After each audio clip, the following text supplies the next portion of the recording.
It's time for the Twin Sault's only local, regional, and national sports show. It's time for The Game on ESPN 1400. For the next 2 hours, we'll get an in-depth look at local sports in the Eastern Upper Peninsula and Algoma region, and hear from the coaches and players involved in the game. We'll also analyze the college and pro sports scene across the region and dive into the biggest national stories. Now, let's get to the game and join your host, Scott Nason.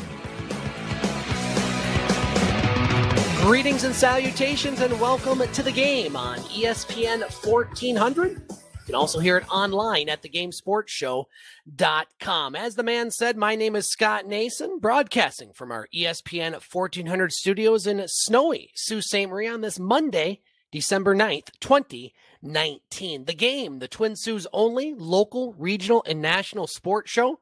We're on till 8 o'clock tonight. If you're driving around outside, be careful. A little freezing rain and drizzle. When I got to the studios about an hour ago, now it's starting to snow, so allow a little extra time to get to your destination. Flying solo the first half hour tonight. Joining us in the next half hour, the bottom of the hour, if you will, Butch Davis from Butch On Sports, who will get us up to date on what's going on in the Metro Detroit sports world. We'll also be talking to Dave McCaig, host of the Game Sports Show in Sioux, Ontario, in Hour 2 for the roundtable, along with Butch and EJ Russell from Escanaba, Michigan. But we have a lot of local sports to cover, so let's start right now. Let's start with girls high school basketball. The winter sports season has begun for high school sports. Of course, we've had high school hockey going on for a few weeks, and high school girls basketball started last week. Scores from last week: on Monday, it was Detour over Harbor Light Christian by the score of 39-24. Also on Monday, Cedarville over Hillman, 61-34. Tuesday of last week in girls basketball, Pickford, they defeated Gaylord St. Mary's at home by the score of 62-46. And in a game you heard on our sister station, 1230 WSOO, I was filling in for Dave Watson. Dave will be back this week for Soo High Blue Devil basketball. Had a chance to broadcast a very interesting game. The Soo High Blue Devils all over Petoskey by the score of 60-14. Junior Jordan Haller, she had 17 points on the night. Very balanced scoring effort for the Blue Devils. Lily Alaspa, she had 11 points for the Sioux. Jordan Scott with 10, while Julia Beaumont and Riley Jewell, they added 9 points apiece for the Blue Devils. Soo High led at half by the score of 33-4. So it was quite the game for the Soo High Blue Devils. Petoskey, a young team, they're going to have some tough times at the beginning of the season. But hey, anytime you beat Petoskey by that much in any sport, you're going to take it. Soo High will travel to Gaylord on Tuesday. Dave Watson will be back for the call of that one over on our sister station, 1230 WSOO. Some games on Friday night, and a game you heard over on Oldies 93, our first EUP game of the week. I was the fill-in guy last week. I was filling in for everybody. I filled in for Matt Pocket as he was with the Laker hockey team, which we'll get to in a little while. Well, it was the Brimley Bays and Rudyard Bulldogs in girls basketball, a slugfest, if you will, for throughout. Brimley led most of the game. Rudyard got the lead a couple times, but it was Brimley winning by the score of 44-37. Jolie LeBlanc, she had 15 points to lead Brimley, while Tristan Smith, she led all scores with 17 for Rudyard. Brimley, they're going to host Mackinac City tonight. That one's starting here in about an hour or so, while Rudyard, they will be at home to Manistee on Wednesday.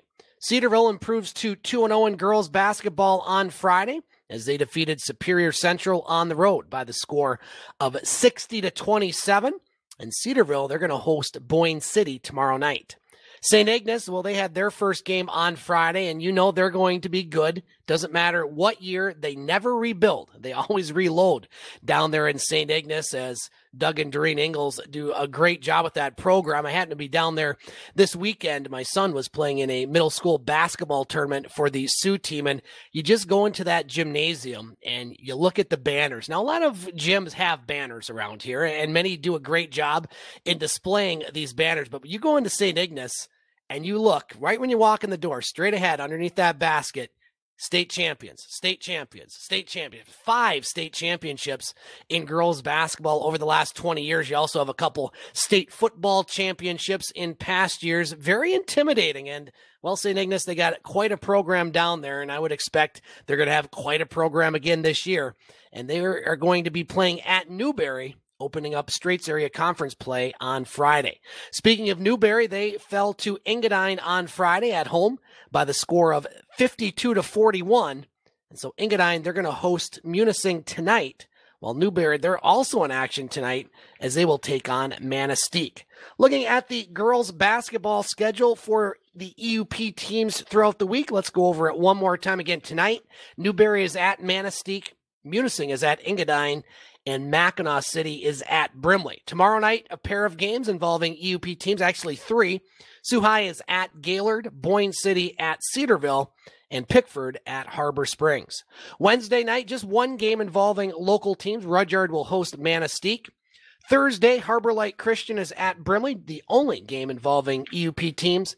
And then on Friday in girls basketball, 4 teams in action from these parts. Sault Ste. Marie, the Sioux Blue Devils, are at Escanaba. Pickford is at Engadine, St. Ignace at Newberry, and Rudyard at Sheboygan. Then a couple teams in action on Saturday. Rudyard will travel to Gaylord St. Mary's, while Brimley, they will be at Superior Central. And we have boys basketball starting tonight across the region. A couple games going on. St. Ignace hosts Boyne City, and Pickford is at Gaylord St. Mary's. And then a lot of teams will start tomorrow night. Sioux High boys and their head coach, Mike Fitzner, who will be on the game here sometime in December, we're hoping. They will be at Traverse City Central. Harbor Light Christian is at Detour. Engadine is at the Purple Palace in Pickford.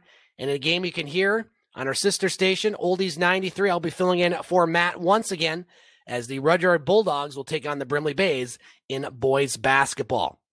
Games on Thursday, Engadine is at Pickford, Detour is at Cedarville, Sheboygan at Rudyard, and Brimley will be at Harbor Light Christian. And over on 1230 WSOO, Dave Watson will have the call, as the Sioux High Blue Devils will have the first boys game. They'll be at home against Boyne City.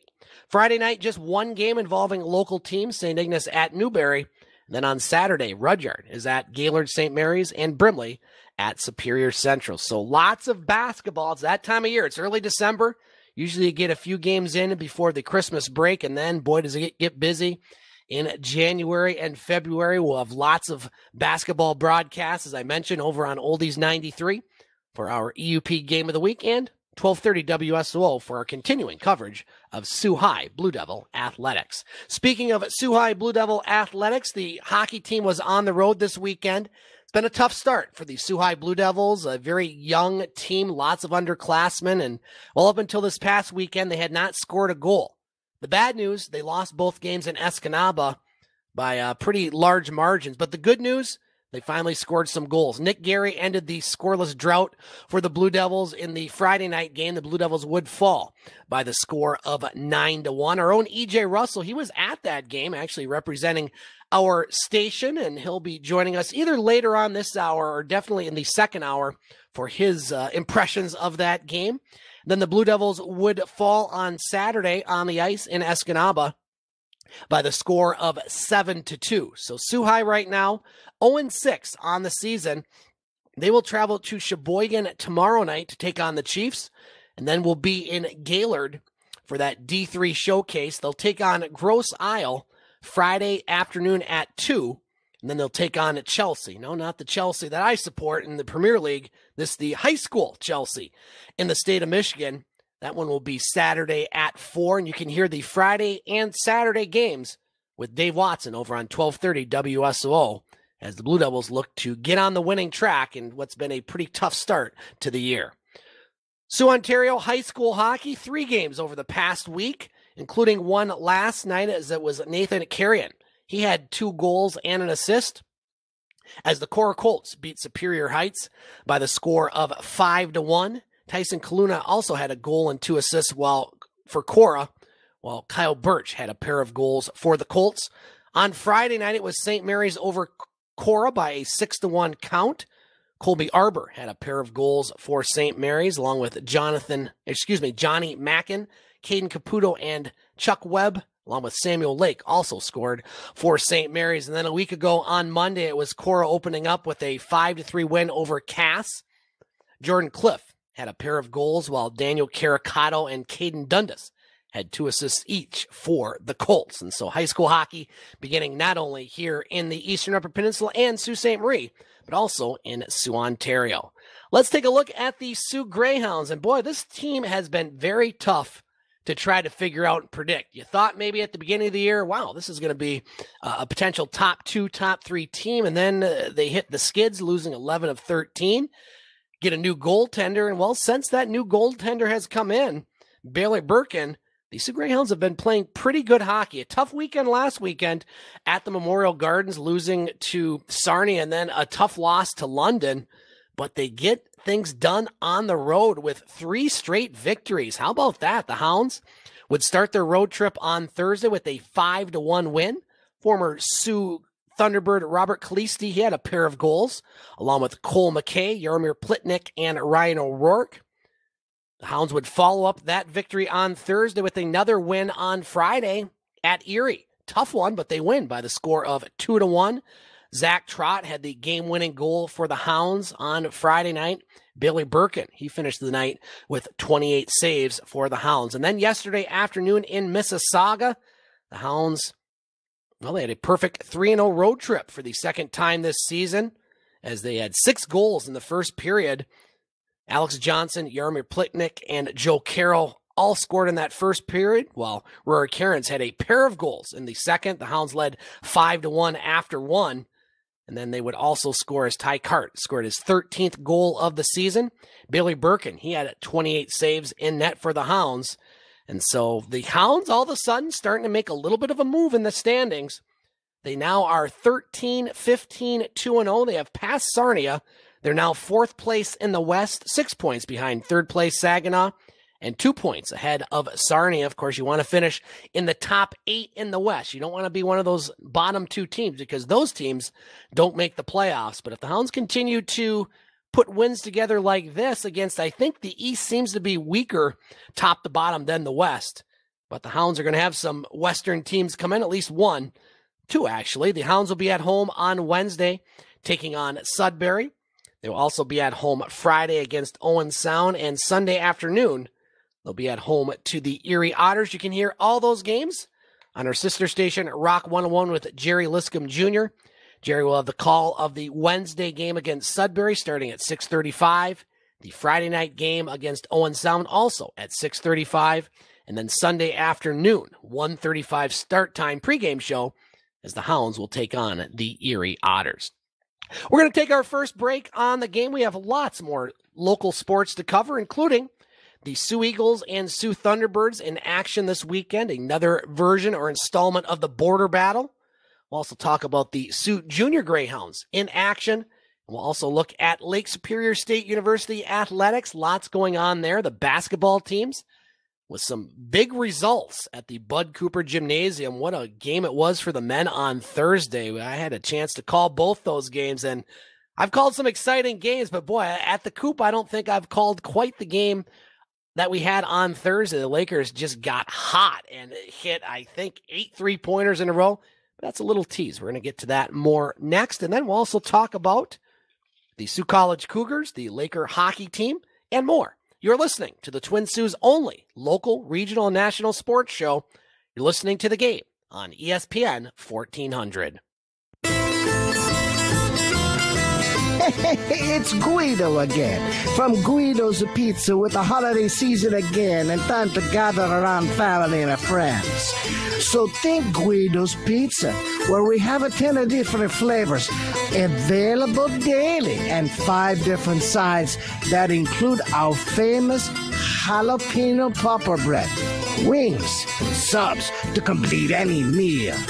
And don't forget about our famous Big G, 16 slices with 5 cups of mozzarella and a monster cheese. Then we pile on the toppings just the way you like them. Call ahead for fast pickup. at 635-0066 or order online at guidospizzasoo.com. And remember, Guido's loves you. You know that sinking feeling when you lock and shut your car door just as you realize your keys are still in the ignition? Time to call Superior Towing. Nick and his crew are there for you. You have to get to work. Your car won't start. Superior Towing is your call for 24-hour damage-free towing. Call 632-0144 for lockouts, jump starts, fuel delivery, tire changes, breakdowns, or if you're just plain stuck. Superior Towing will get you back on the road. Call them at 632-0144. Serving all of Chippewa County for over 15 years. Tequamanon Area Credit Union's Holiday Loan Special is coming to town, and you're going to love how it fits your budget. Take advantage of this low 3.9% APR for up to 12 months. Think of all the holiday good cheer you could spread with terms like these. This holiday season, stuff more stockings, and while you're at it, fill your own. A special holiday loan offer from Tequamanon Area Credit Union. To us, it's always personal.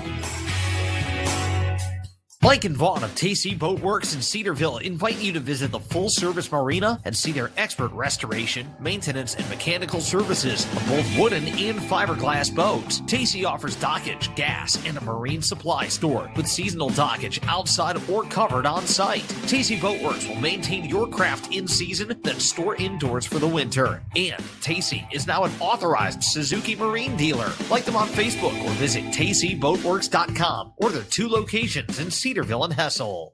Are you short on space but searching for extreme comfort? You don't have to look any further. Armstrong Medical Equipment and Supplies now offer Golden Technology Space Saver Power Lift recliners. Hi, this is Andrew Miller, manager of Armstrong Medical Equipment and Supplies. The Golden Space Saver will fit perfectly in almost any size room in your home.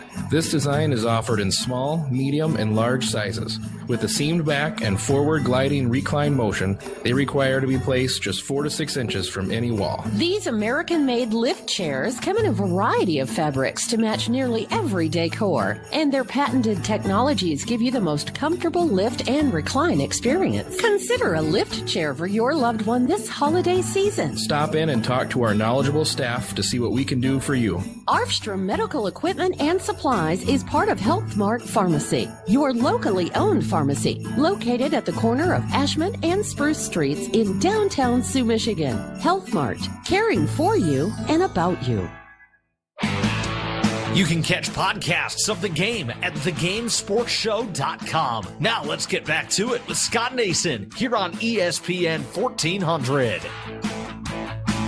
And we're back on the Twin Sault's only local, regional, and national sports show, The Game, ESPN 1400. If you want to hear this show, maybe you happen to catch a part that you want to hear again, or maybe you missed the show, you can hear all broadcasts of The Game, and that includes all our shows in Soo, Ontario with Dave McCaig.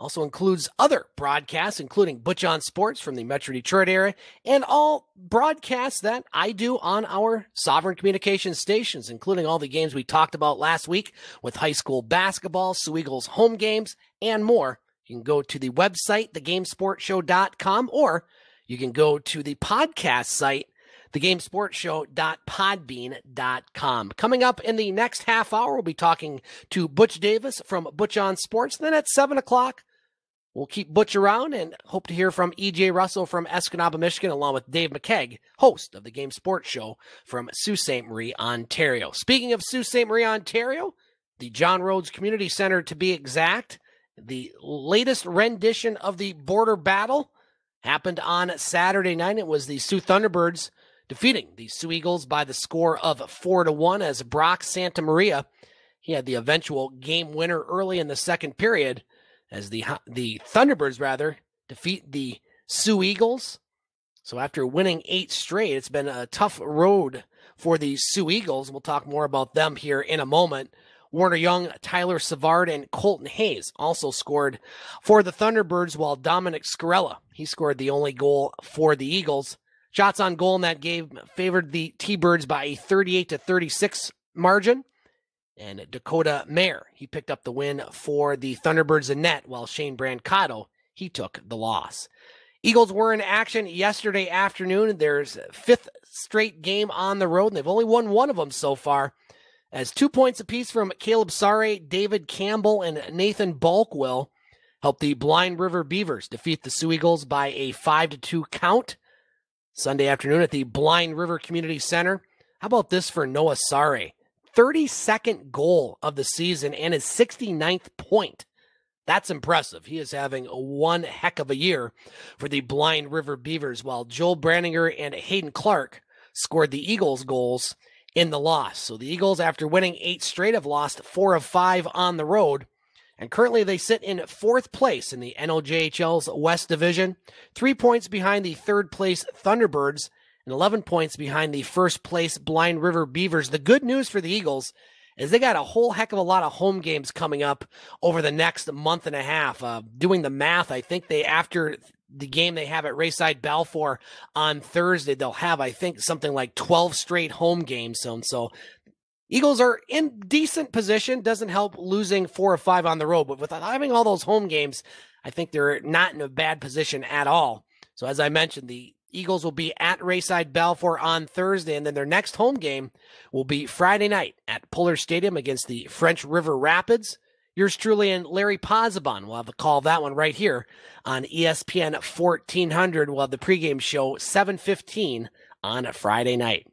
The Sioux Thunderbirds took it to the Elliott Lake Wildcats and then some, as they scored 5 times in the first period and never looked back as they defeat the Wildcats by the score of 11-0 Sunday night at the John Rhodes Community Center.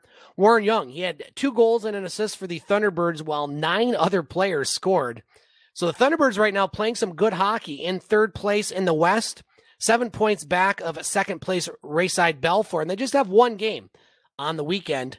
They'll host French River on Saturday. The NLJHL has named their Eastland TV 3 Stars of the Week. Nathan Balkwell, defenseman for the Blind River Beavers, was one of those stars. Liam Oxner, the goaltender for the Hearst Lumberjacks, another one of those stars. And the 3rd star, I should say the 3rd one we're mentioning here, defensive star of the week, Warner Young for the Sioux Thunderbirds. He suited up in all 3 Thunderbirds games over the time frame of the players of the week and produced points in each outing, while his defensive zone play helped the Sioux skate to a 3-victory account on the week. Native of Newberry, Michigan, the 19-year-old blue liner began with an assist and overtime win over Rayside Balfour on Wednesday. That was a makeup game. We didn't have that on the schedule here, but the Thunderbirds would win that game. 2 nights later, he notched his first NLJHL goal in a victory over the Sioux Eagles, as we mentioned, then had a pair of goals last night in the victory. Currently, he is 5th in offensive production among the league's defensemen in the NLJHL with 23 points on 3 markers and 20 assists. So congratulations to Warner Young. He was named Defensive Player of the Week in the NLJHL.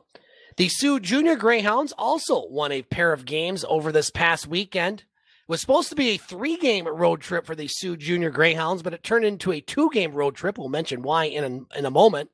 On Friday night, the Junior Greyhounds defeated the New Lescard Cubs by the score of 7-4. Devin Morrow, he had 2 goals and 2 assists for the Junior Greyhounds. Michael Chaffee also had a 4-point night with a goal and 3 assists.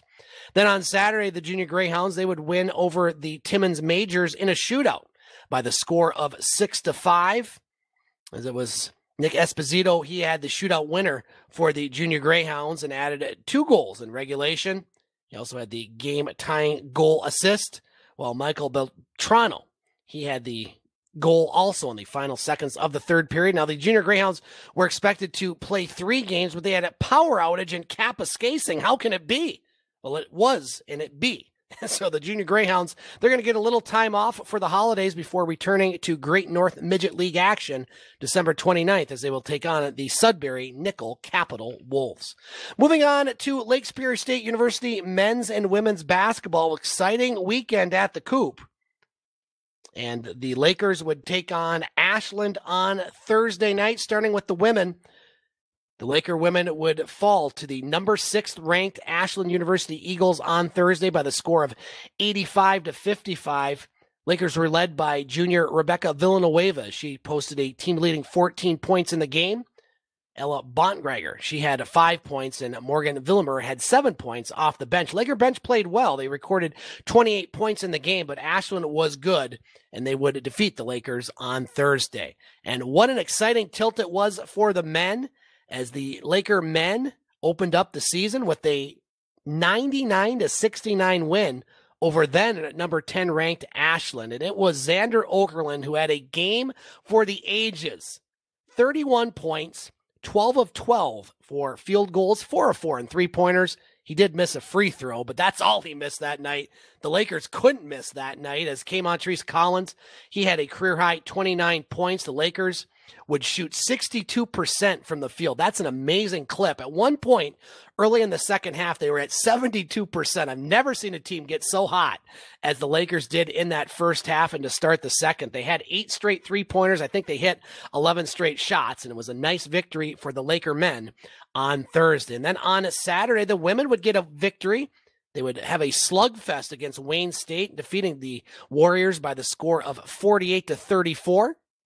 Lexi Kuhn, she led the Lakers with 18 points on the afternoon. Freshman Madison Raymond, she scored a double-double, 13 points and 17 rebounds, as the Laker women now 4-3 overall, 1-1 in GLIAC play, and they will be in action at home on Saturday. Just one game this weekend. They will take on the Ferris State Bulldogs. The women will start at 1. Dave John will have the call right here on ESPN 1400. Then Wayne State, they would defeat, or I would say the Lakers would not shoot as well on Saturday afternoon. As a matter of fact, their shooting percentage was halved, but they would come back and win over Wayne State by the score of 67-63. And so the Lakers now, with Kaymontrese Collins, he had a double-double, 20 points and 15 rebounds. The Lakers now 5-3 overall, 2-0 in GLIAC play, and they will also be in action against Ferris State coming up on Saturday at 3. You can hear both Laker men's and women's games on ESPN 1400 with Dave John. And we spoke of Kaymontrese Collins. Well, Treese, he is named GLIAC Player of the Week for men's basketball in the North Division. Collins would close out the weekend by scoring 20 points on Saturday and 29 on Thursday. And he had 19 rebounds averaging this weekend. And so Kaymontrese Collins definitely had a weekend to remember for the Lake Superior State University Lakers. And finally, the Laker hockey team, well, their struggles continue on the road. They would fall on Friday night to Minnesota State by the score of 5-1. And then on Saturday, they would lose 2-0 to, well, a very good Minnesota State team, the number 1 team in the country. It has not been very good for the Lakers, though. Their record falls to 5-14-1 overall, 3-8-1 in the WCHA. They're still 7th place, but they're struggling right now, and they have the most losses in the country, and they've given up some of the most goals in the country. So the Lakers' schedule will start to finally ease off a bit, but not this weekend. It will in January, but not quite this weekend, as they will host Bowling Green this Friday and Saturday night. You can hear both games with Bill Crawford and John Forrest on our sister station, Yes FM. We're going to take a break here on the game. When we come back, we're going to have a special segment from E.J. Russell, listening and contributing in Escanaba, Michigan, talking about that Sioux High Blue Devil hockey game on Friday night that he attended for us. That's coming up next on the game here on ESPN 1400. Have you visited the Foundry in downtown Sioux, Michigan? You will delight in the charming ambience and unique finds. From gourmet foods and made-in-Michigan fare, seasonal items and home decor, right down to those special touches you didn't even know you were looking for. Drop by the Nursery Nook, where you'll find just the right thing for that new arrival. They can even put together a custom gift basket ready for the giving. A downtown shopping destination located at 404 Ashman in the former Book World building. Stop in. Take your time. There's lots to explore. The Foundry. Eclectic. Modern. Vintage.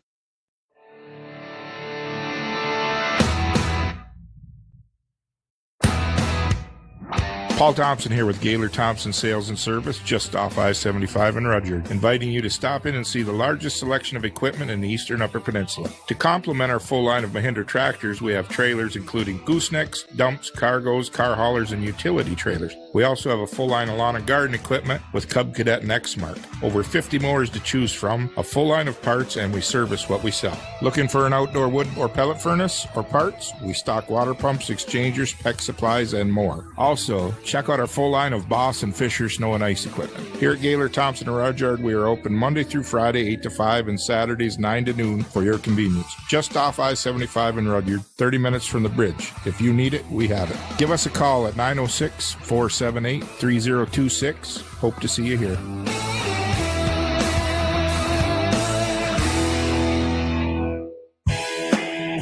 Let's get back to the Twin Sault's only local, regional, and national sports show. Let's get back to the game on ESPN 1400. Welcome back to the game on ESPN 1400. Also heard online at thegamesportshow.com. Scott Nason with you from our ESPN 1400 studios in Sault Ste. Marie, Michigan. Bottom of the first hour. Coming up in our next segment, we'll talk to Butch Davis from Butch On Sports, who will get us up to date on everything going on in the Metro Detroit sports world. But right now, he'll be joining us in hour two, but he has a special appearance here right now. His name is EJ Russell. Yo. And he joins us each and every week, one of the co-hosts of the game, one of the four horsemen, I like to say. EJ, thanks for coming on early and joining us. Happy to be here and very excited that I got an opportunity to cover some local sports. So ready to get right into it. Thanks for having me. Yeah, EJ, you were at Friday night's Soo High Blue Devil hockey game. The young Blue Devils, of course, struggling on the ice this season, but they finally got a goal on Friday night, breaking that drought. And just overall, I want to get your thoughts on the game and just what you saw from both teams and the experience of watching a game in Escanaba in that rink. I'm curious because I haven't been to that rink in a long, long time. I know it's very unique. So what did you think about Friday night's game? Well, I'll start off by saying I had an absolute blast covering the game. Got a chance to talk to Coach Mackey before the game as well and really get a look inside of what they were approaching as far as their game plan goes and what they were looking to do. But I actually had a really cool vantage point. It was up in the press area right above the Sioux bench. So I got to hear and see conversations I didn't normally get to see. But I'll say this. The Escanaba student section did not make it an easy place to play on Friday night. But yeah, they got right into it. The game, from what I saw, Escanaba totally dominated the first period. I think the story for Soo High was that they struggled to stay out of the penalty box. 3 first period penalties, and I think that really cost them because Escanaba was able to get their captain, Ethan Silverstone, had 2 power play goals in the first period. Nick Crucina had a quick one right into the game. And from there, it just kind of started to feel like it was going downhill. Soo High started chasing a little bit more. And I don't want to say that the penalties were undisciplined play. However, there was 1 or 2 that maybe was a lack of focus. But it just felt like Escanaba was outplaying them. And instead of getting ahead of the play, they were playing physically from a position behind Escanaba, which would cause them to hook or slash or whatever it was that led into that game. As the game, as the game started to change there, I thought it was really interesting to see Soo High really refocus themselves in the third period there. And it was such a positive attitude on that bench in the third period. And then Nick Jerry being able to put the first goal for Soo High, and then that this year, you couldn't have got a better reaction from those kids. But the team remained positive throughout the game. They did everything that they needed to do to continue to grow, and you can see from Saturday's score, I think that they did take some growing steps. But they did a great job. Escanaba just played a more physical game and controlled the puck the whole way. EJ, overall, the high school hockey in Escanaba has been a program that has grown over the years. I can remember going back to school when I was there a few years ago. You played Escanaba; it was a guaranteed victory. It wasn't even close. But it's been a program that has grown over the years. High school hockey in Escanaba, is it a pretty big deal? I think it's catching on. The student section showed up. Of course, the parents were there, and Soo High came out as well, and they had their fans in the building. But I think that it is catching on. I think that this is more of a football, basketball, baseball town, whereas when we go to your side of the UP, it is very much, Sault Ste. Marie hockey, the original hockey town, USA. It is catching on. The fans get it. They understand the sport. I do think Escanaba needs some more growth as far as an organization goes, because even with as well as they were playing, they were still rolling their top 2 lines, and they had guys that should have been getting in earlier that I didn't think were getting into the game. some of their younger talent. So I think there's some growth for the program. There's some growth for the coaches that's needed, and certainly from the players. Players can always get better, but they have to be coached well. They have to be managed well, and they have to be given opportunities to perform. And EJ, I don't know what your Friday night plans are, but we do have a girls' high school basketball team from the Sioux that just knocked off Petoskey last week by the score of 60-14, traveling to Escanaba Friday to take on the Eskimos. If you can't make the game, we'd love to hear another report next week. I will sure try to make it out there. Anytime I see Sioux Highs in the area, I try to attend and do what I can to support the show, support my former community, but I also get a chance to support my community here as well. So if I can be there, of course, I will absolutely be there to cover. EJ Russell joining us on the game. Give us a firsthand account of the Sioux High Blue Devils games in Escanaba. EJ, we'll let you go for now. Let you get back to what you were doing, and then you'll be joining us in the second hour. Appreciate you coming on this first hour, and we will talk to you here in about a half hour or so. Yes, and thanks for having me. Of course, being a local here, go Moes, but of course, go Sioux High Blue Devils. Absolutely. EJ Russell joining us here in hour one. EJ, we'll talk to you in hour two coming up here shortly. See ya. All right, that is EJ Russell joining us here on hour one. We got a couple other local sports notes to talk about before we go to break and hear from Butch Davis, talking about the Sioux College Cougars. Well, they continue to play well in the American Collegiate Hockey Association Division II this year, after they were in Division I or Division III last year, as they traveled down to Wisconsin to take on the Marquette Golden Eagles, and they had no trouble in Brookfield, Wisconsin, winning on Saturday by the score of 8-1 and 6-3 on Sunday. It was on Saturday, Tanner Main and Ryan Vanderman. They had 2 goals and an assist each, while Lucas Duckstein also scored and set up another goal. Austin Rowe, Parker Morgan, and Caden McDonald also scored on Saturday for the Cougars. And then on Sunday, Gage Stephanie, he had a pair of goals, while Max Kull had one and set up another. And Mark Tassone, Vanderman, and McDonald rounded out the scoring. And Justin Richet was in net for both Sioux College games, and they continue to just make moves in that ACHC and now Division II.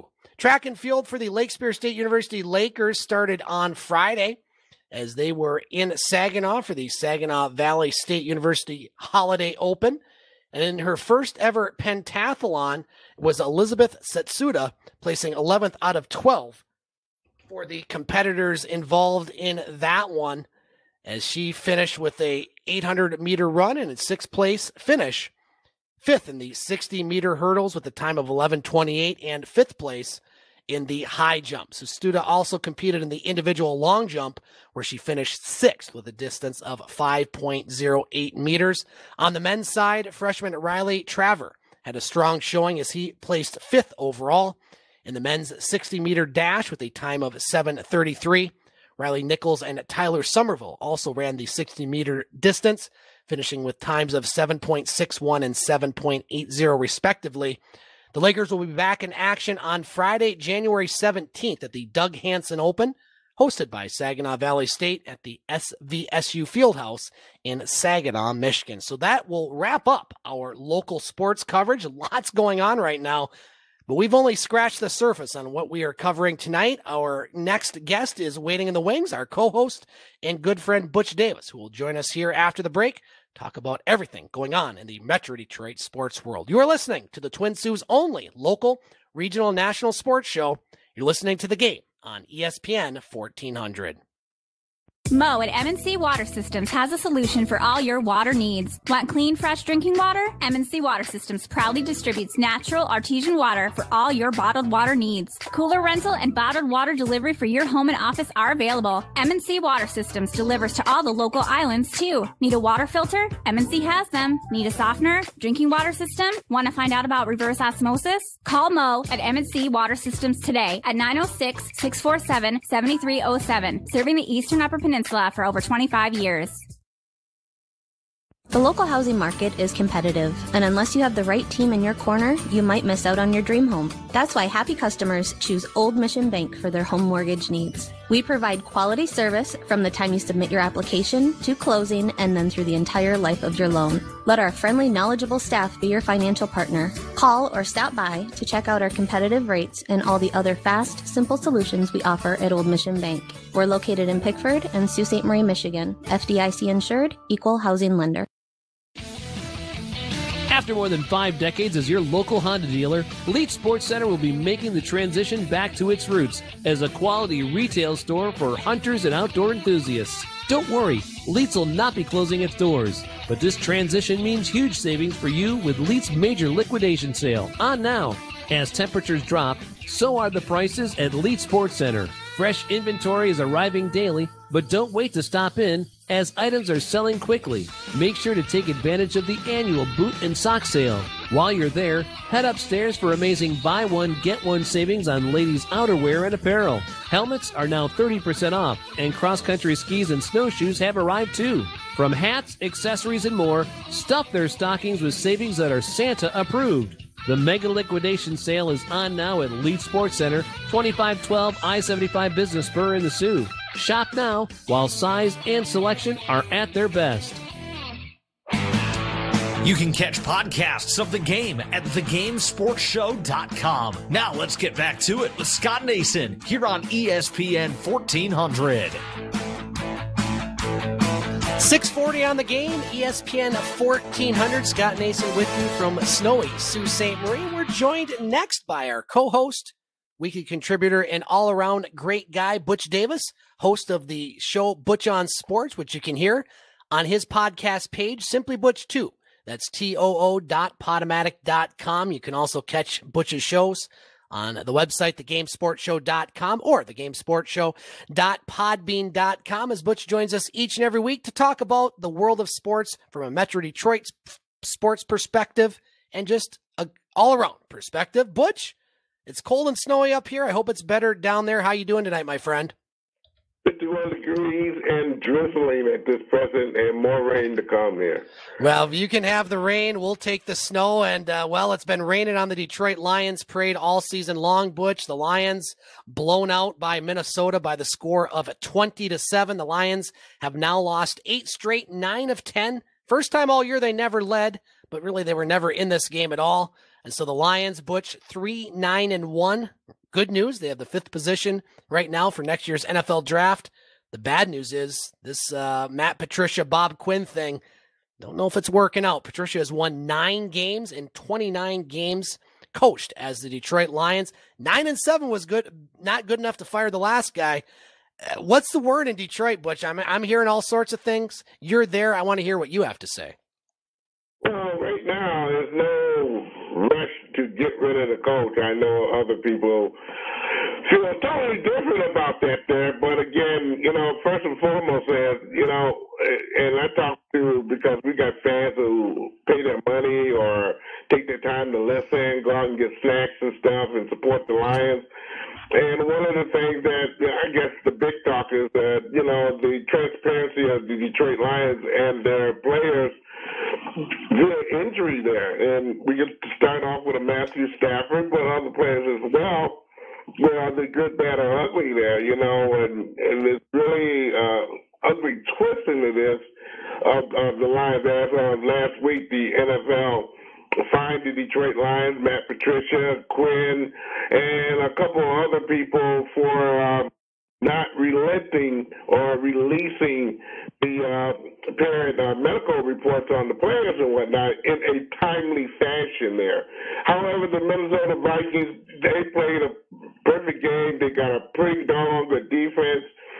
Blouse, we did fairly well there. Second half, you're pressed because you are trailing and whatnot. That's to be expected for a quarterback of his experience. I'm talking about Blouse of the Detroit Lions. Didn't fare too well for him there. Indeed, you can see some improvement in players hustling and whatnot there. But again, the same old song and dance is that we don't have a efficient pass rush. We don't have cornerbacks that basically know how to cover men, exclusively here. This is a stat I got yesterday from someone in Minnesota. Once we pulled all the figures and stuff there and got the post game and all that, which I do in every game, the Lions 57% of the time play man for man. Now, I am shocked with that doggone appraisal. Yeah. There, but again, it was checked out and it comes to be true. 57%. So my question is, do these guys really practice what they're doing, and are they efficient on what they're doing? You said the fifth-round draft point means nothing if you don't pick someone who can really do the job and do it more than well there, okay? So, again, the Lions and the fans are in limbo right now. What should we do? Do we support them? Do we go for the $5 beer and hot dog or whatever it may be? Or, you know, we just move this guy out and get somebody in there. And, you know, Butch, Matt Patricia, after the game yesterday, and anytime a coach says this, that things are not going well, the Detroit Lions are better than their record. I've heard coaches say that in the past. I don't think I've heard a coach with a winning team ever say that. When that's the best kind of excuse that you have is, well, you know, we're right there, we're close, we're better than our record indicates. As a Lions fan, you know, we're tired of this. We don't want close. We want to win. Isn't it about winning in this league, Butch? I would say it would be, especially when you're a professional team that supports the city. Matt Patricia's always been good with these one-liners and some of the quotes that he gives in press conference. They don't really answer the question. It's more or less to me. This is just me, maybe not to you, but he's avoiding the real question that's being asked and whatnot there. And, you know, we got to kind of get on our media people to be a little bit more forceful in making sure he answers the question that is asked of him and not to somewhat sidewind it or give some ridiculous twist of hype or we're doing the very best we can, we're working every day. You can't be when you're losing. What's going on here? I mean, Ray Charles can see that this is not going very well, okay? And for the life of me, how they prepare for a season right now, and I complained about that at the beginning of the season, that some of the players that they let go, they shouldn't have. And again, you know, you can name a whole heck of a lot of people again, but again, the Lions record doesn't reflect what they did. They have done a crappy job. The Lions will be in action on Sunday at Ford Field taking on the Tampa Bay Buccaneers. Well, the call of that one over on our sister station, Oldies 93, starting with the pregame show at 11 o'clock. Butch, college football, we know our playoff scenario, or the four teams in the playoff. Clemson, they're the 1 seed. They won their SEC championship. They'll take on Oklahoma, who won their Big 12, and they were helped by your Ducks knocking off Utah. And then you have Ohio State, the 2 seed, who beat Wisconsin. They'll take on Clemson, who won the ACC, and the Michigan teams. Michigan will take on Alabama in the Citrus Bowl, and Michigan State will take on Wake Forest in balmy New York City at Yankee Stadium in the Pinstripe Bowl. Butch, good weekend of college football, and I don't think really a whole lot of surprises as far as the 4 teams that got in the playoff.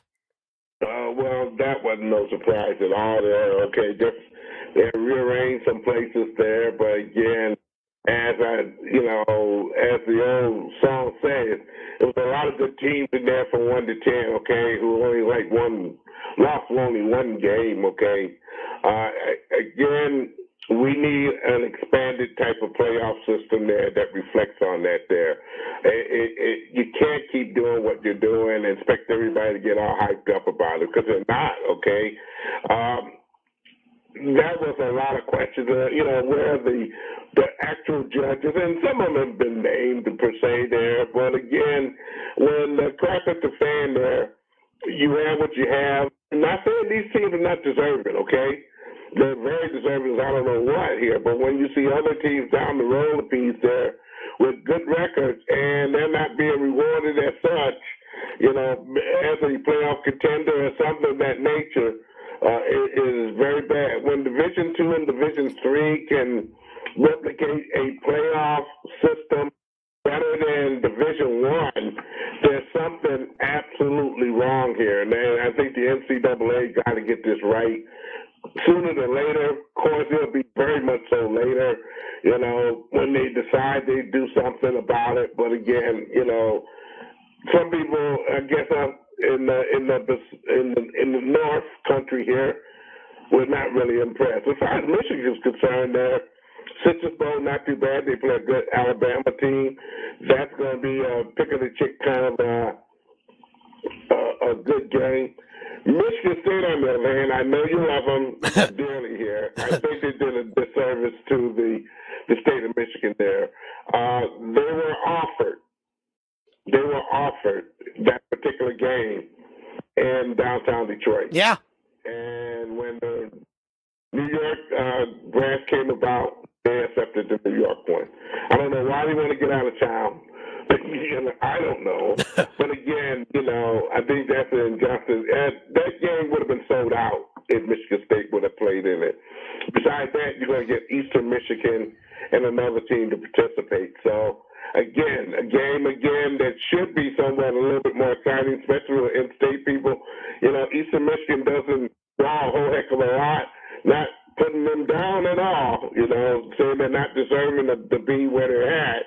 But again, when you got Michigan State out there just trailing the water with a 6-6 record, you know what? Just something wrong. I'm not saying Eastern Michigan would not gotten the bowl game. They could conceivably went to New York City and been very proud of it versus Michigan State going there as well. That's just some people's opinion that I talked to last night there. Yeah, I agree with you 100% on that one, Butch. Let's move on to the Detroit Pistons. They'll be right after our broadcast. Actually, that game starts at 8 o'clock in New Orleans. We'll be joining that right around tip-off here after the game. The Pistons haven't played since Friday. Good win for the Pistons on Friday, 108-101 over Indiana. So the Pistons 9-14 overall. Butch, Pistons, inconsistent to say the least, but they did have a nice win on Friday. Well, the win on Friday was, and I was present at the game, watching that up close and personal. There's a little bit more cohesion in it, as usual in the third quarter. That's when they stunk it up, and I'm talking about the Detroit Pistons indeed. Getting that rear ends kicked in 31-16 in that particular quarter. I could be wrong. There might be a little bit more points there, per se. But again, only being 5 down in the fourth quarter, I guess that, to me, was a blessing. But they were able to fight back. They were able to get some good shots off by many of the Pistons to make shots. Blake Griffin making that three-pointer with less than 40 seconds, about 41 seconds to play there. A good deal indeed for the Piston fans who came out. A lot of them were late arrival too, Scott Nason. Late arrival. That place was buck naked when it started here, man. However the people found close $2 tickets or something there, or whatever it may be, I don't know, but they started running in there like they was giving away free U's or something there. I don't know. But, it became a pretty doggone decent crowd at the end. Not a sellout, not a big fat crowd there, but an enjoyable crowd to watch a good victory from the Detroit Pistons on that particular night.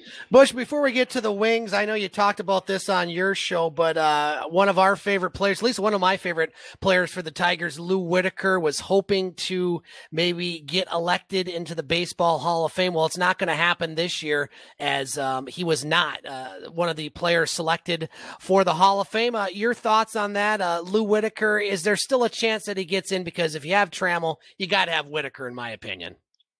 Well, that's true. But again, when you aced it up 2 years ago there, and now you get another member of veterans, 15 years or older, yep. And plus some umpires, some, tree trimmers, and, some bartenders, or whoever maybe who makes these votes and stuff there. They kind of missed the boat on what should have been right in the first time there.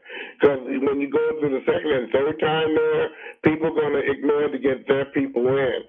I think it will have to happen for Lou Whitaker to get in the Hall of Fame, which will probably be another 2 years before he's going to be nominated again, if that is the case. If the people in Detroit, Michigan, and the state of Michigan, all fans of Lou Whitaker, need to get to that Hall of Fame, write letters, do some complaining with their local sportscasters and whatnot. And we as sportscasters and media people check the Hall of Fame people and say, what is wrong with this particular system there? Because when they do this, what they do is they taint Jack Morris, okay? They taint Jack Morris from being in the Hall of Fame, which went in the same way. They taint Alan Trammell, who was in the Hall of Fame. They taint that because the first thing people are going to say is, well, Jack Morris had a 3-point blah, blah ERA, and he was good for the Tigers, but he moved around, he traveled around. You know, they're not going to talk about how he was when it came down to World Series and playoffs and how he performed very admirably there. They're not going to talk about Alan Trammell and all those particular, outs that he threw or key home runs that he hit. They're going to talk about Alan Trammell and Lou Whitaker in that order there, or Whitaker and Trammell in that order there. And the things they've done on the field to keep the Tigers tolerable for many, many years there. You couldn't have lost one without the other. And that's what gets tainted through this whole particular situation. And then the job that, the other people who may end up getting nominated, again, they get tainted as well because there's some things that are missing. So you don't know who to believe and what to believe, and you don't know the reason why. But I know one thing for sure. We as Michiganders, if we have seen Lou Whitaker play, we owe a responsibility to get the hold to the Hall of Fame people and the people who vote and the media departments there and let them know this got to stop, okay? Because the game is not palatable or even digestible when you don't put, you couldn't speak Trammell out Whitaker. I'm sorry, but they got it all wrong. And they got it all wrong this time as well. I agree, Butch. Butch Davis joining us on the game. Butch, you got about 3 more minutes left in this segment. You'll join us in hour 2.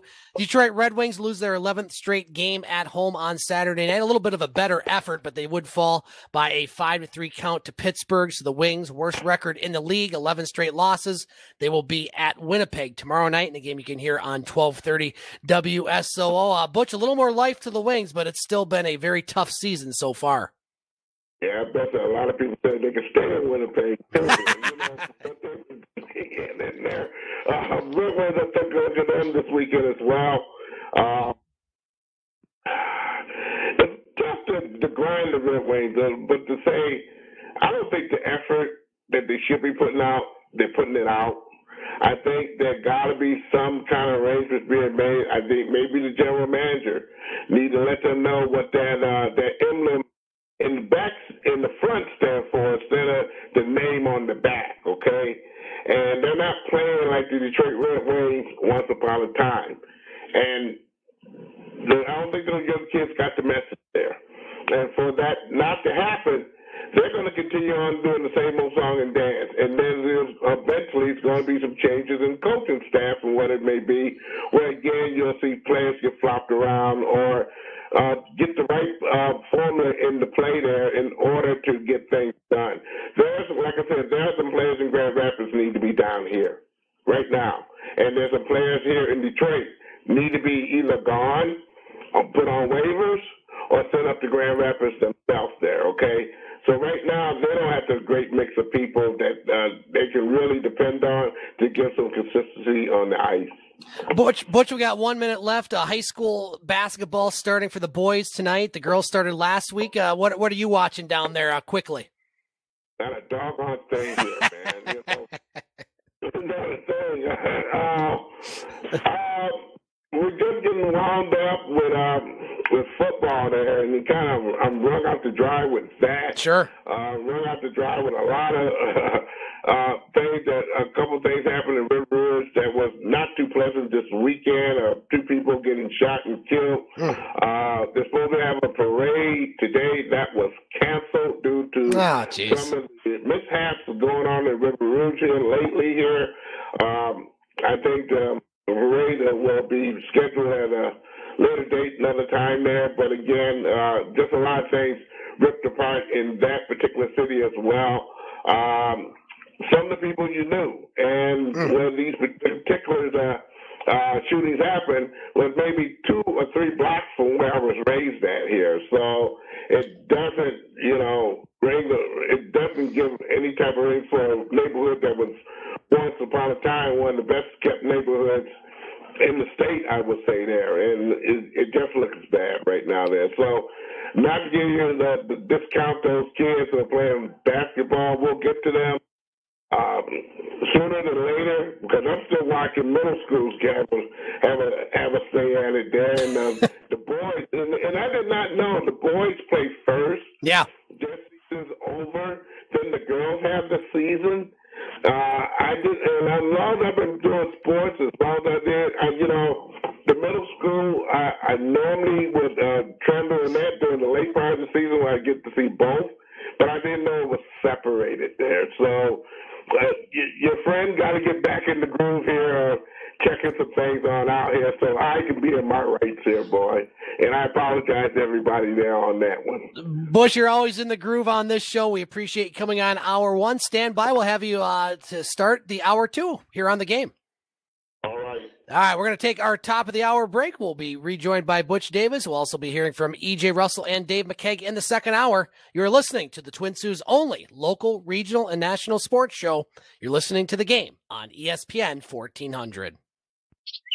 Well, it's now officially fall, and if you'd like to kill 2 birds with 1 stone... Wait, that was just an expression. What was I saying? Oh, yeah, you can make some extra money by cleaning up around your home, garage, and yard. Gather your scrap metal and bring it to Reed Metals. Reed Metals pays $50 for a full, large General Motors catalytic converter and $6 per average car battery and $12 per semi-battery. Bring in scrap vehicles or any other recyclable metals, and they'll print you a check. Reed Metals, the honest one-stop metal recycling business. Visit reedmetals.com or call 906-632-0018. Reed Metals, 13 miles south of the Soo on Mackinac Trail. Reed Metals is only minutes away from helping you make money before the summer ends. No birds were harmed during this production, nor were any actual stones thrown.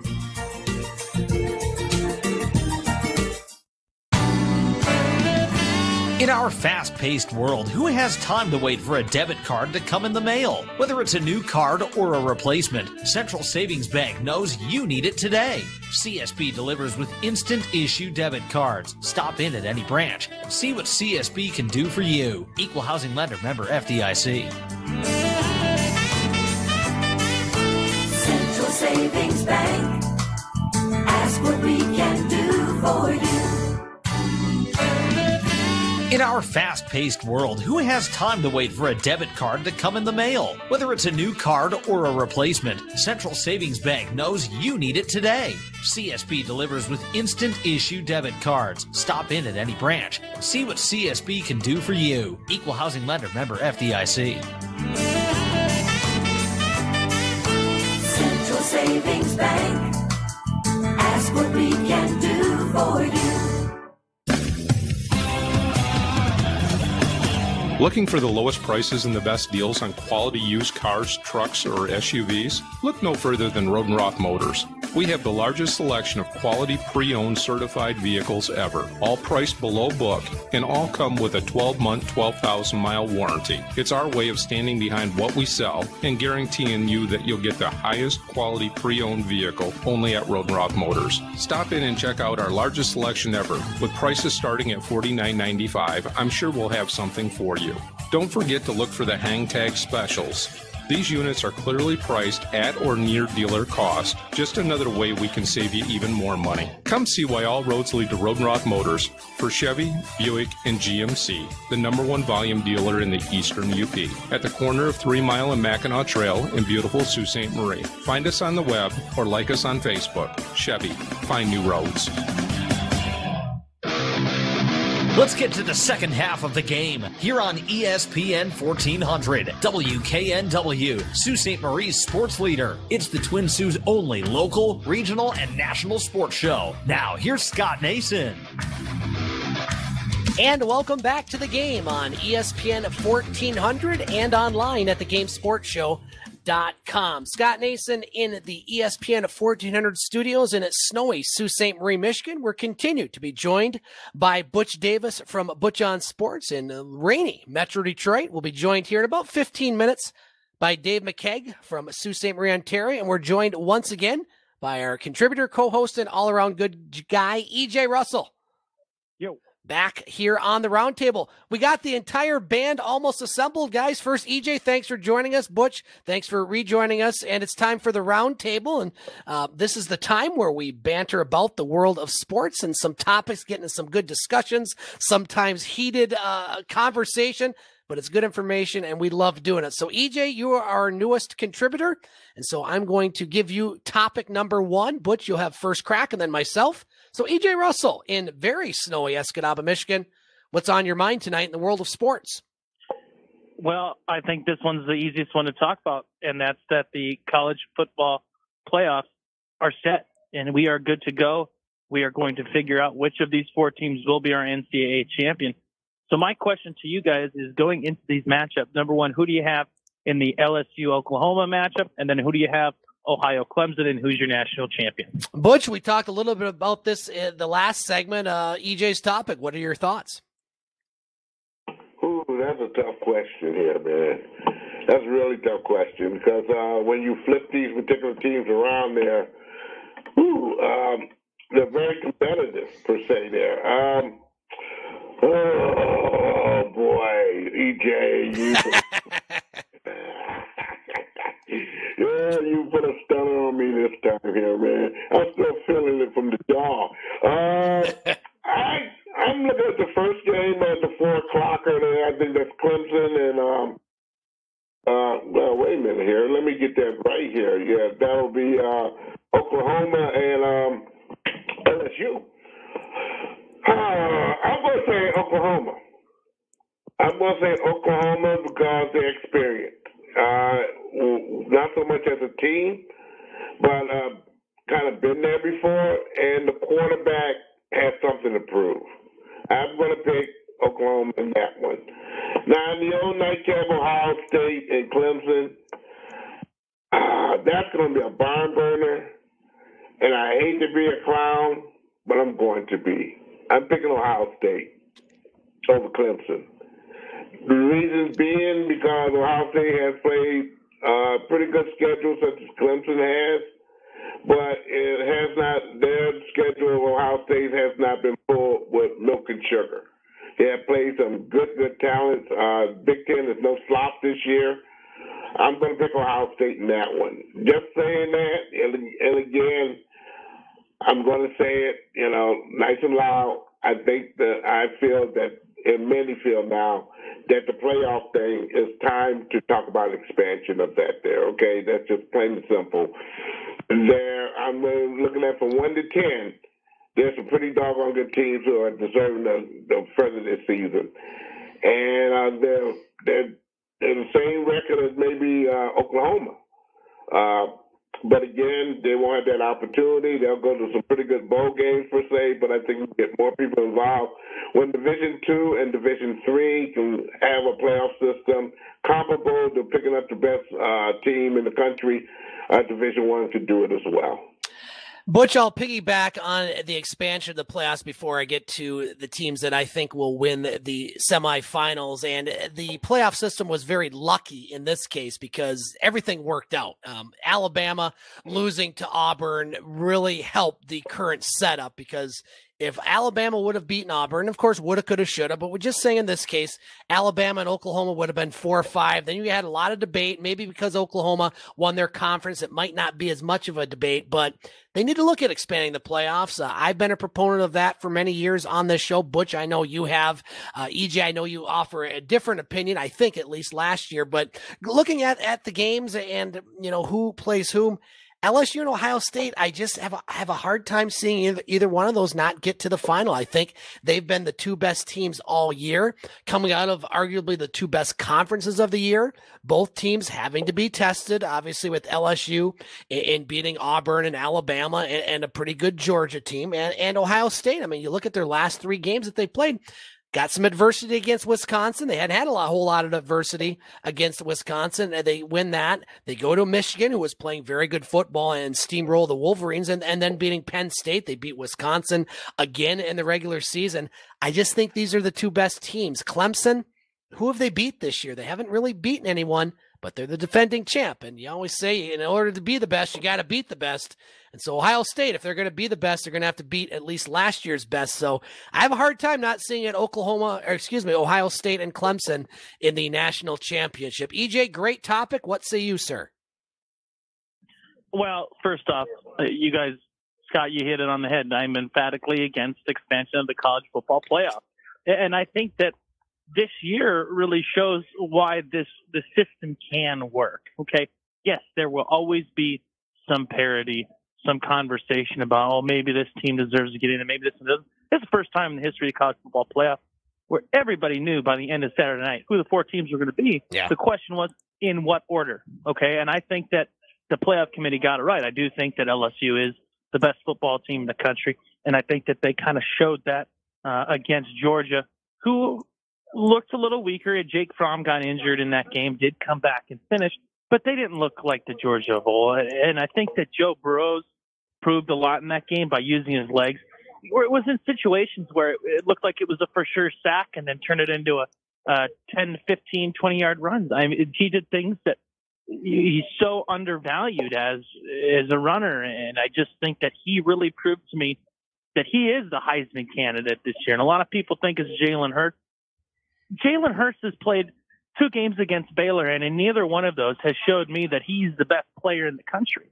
They struggled against Oklahoma, struggled against Baylor, okay, going into overtime, a team that they had already beaten once before. You're playing for an opportunity to make the college football playoff. You needed to make a bigger statement than that. A win's a win and got you there, but there was some that was lacking. Excuse me, I'm about to sneeze. Bless you. There we go. Thank you. I tried to turn on my mic for that one, but I just think that there was a lot lacking from the Oklahoma performance.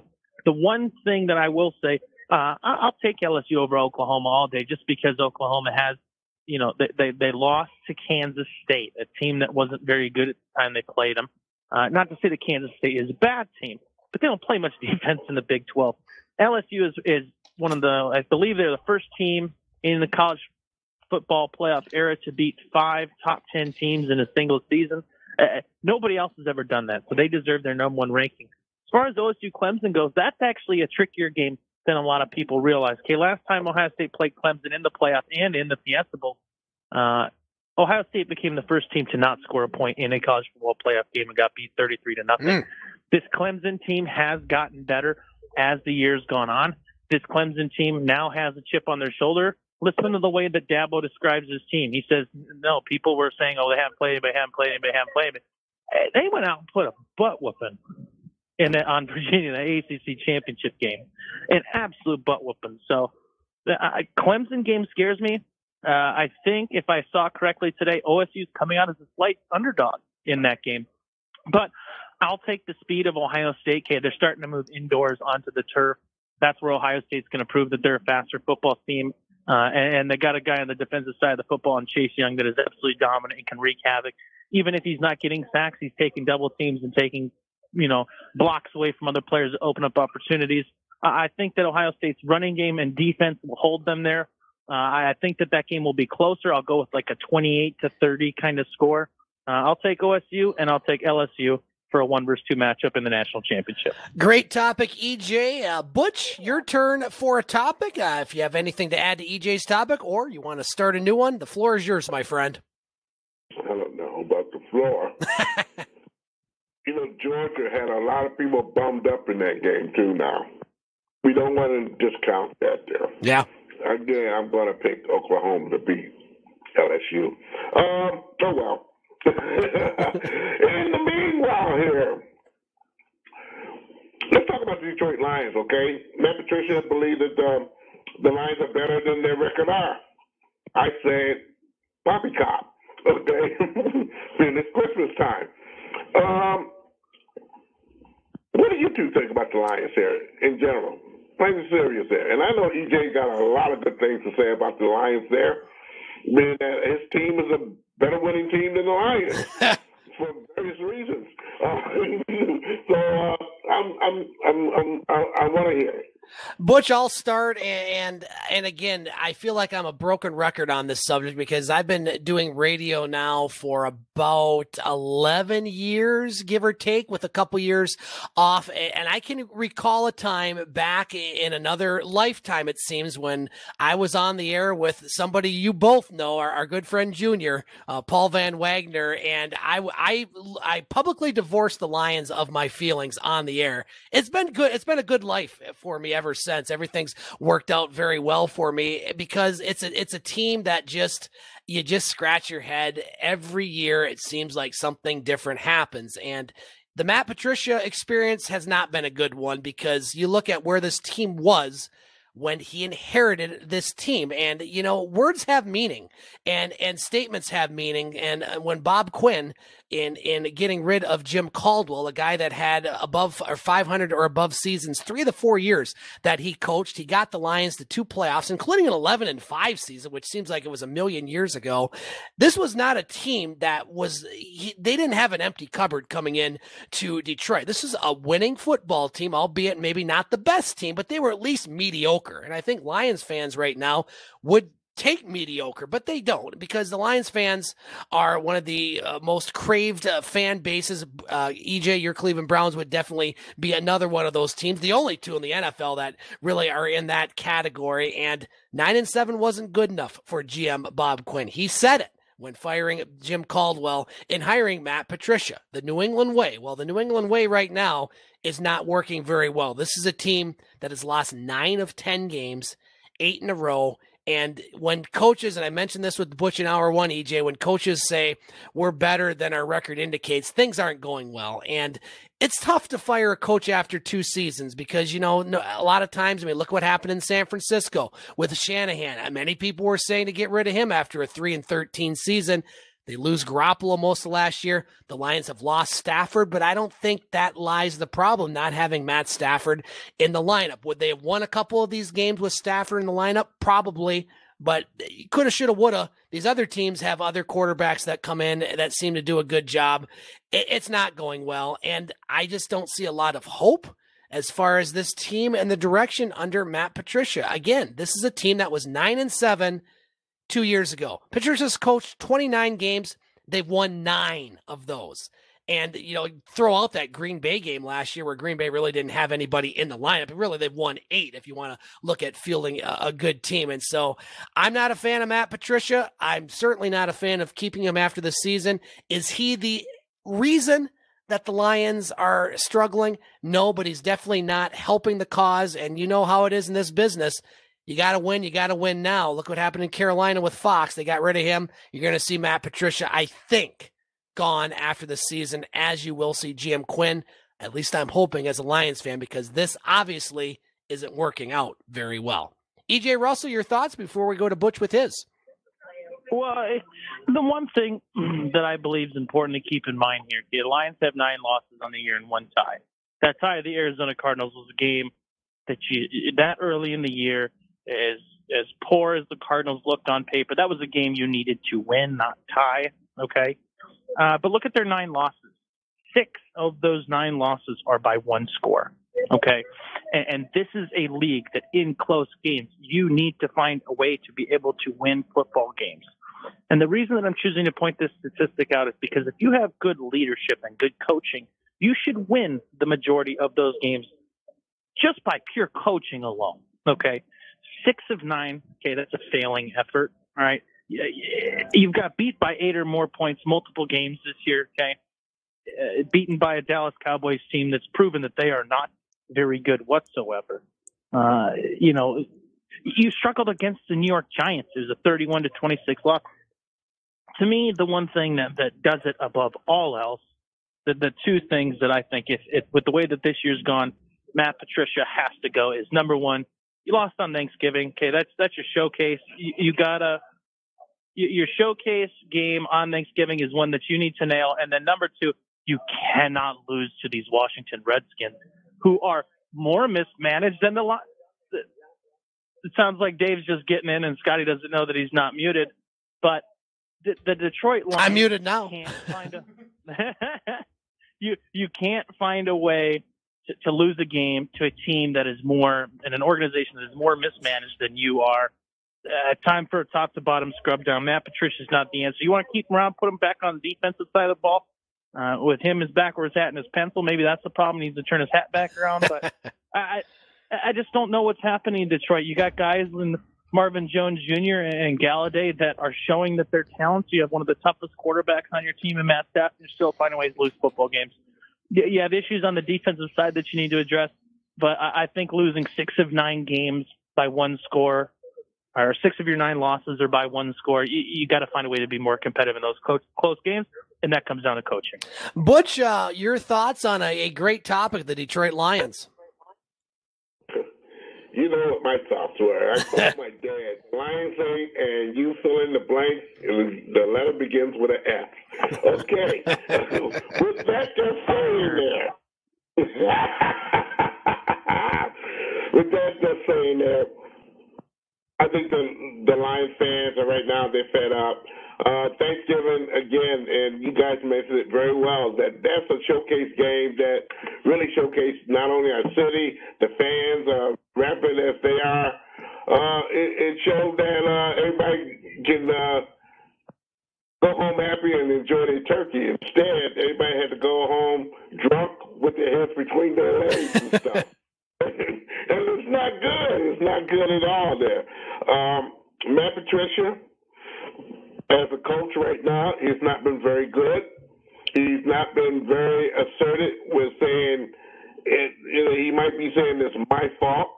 But again, you got coaches under you right now who are not teaching the proper methods of winning to their team, or not convincing their teammates or their fellow men to get the job done. And it hasn't worked. Again, you guys mentioned the teams that they lost to, which to me, they shouldn't have lost. Lions' record should be right now at least a good 8-9 games, okay, winning. And it's not, okay? They're at the bottom of the barrel. We're talking 5th-round draft choice, which if you can't draft or you haven't been drafted properly in the get-go, because everyone you have drafted high, they're hurt. They're mishandled. So what do you do? But right now, the Lions, and I've said it once and I'll say it again, if Detroit is going to be a winning team, they got to have some people in that office that have a Detroit connection. And they're playing. Tom Kowalski is one of those people, a media person. He's no longer with us. He said it best. If you don't have the Lions winning, regardless of all the other teams that are winning, Detroit is snubbed.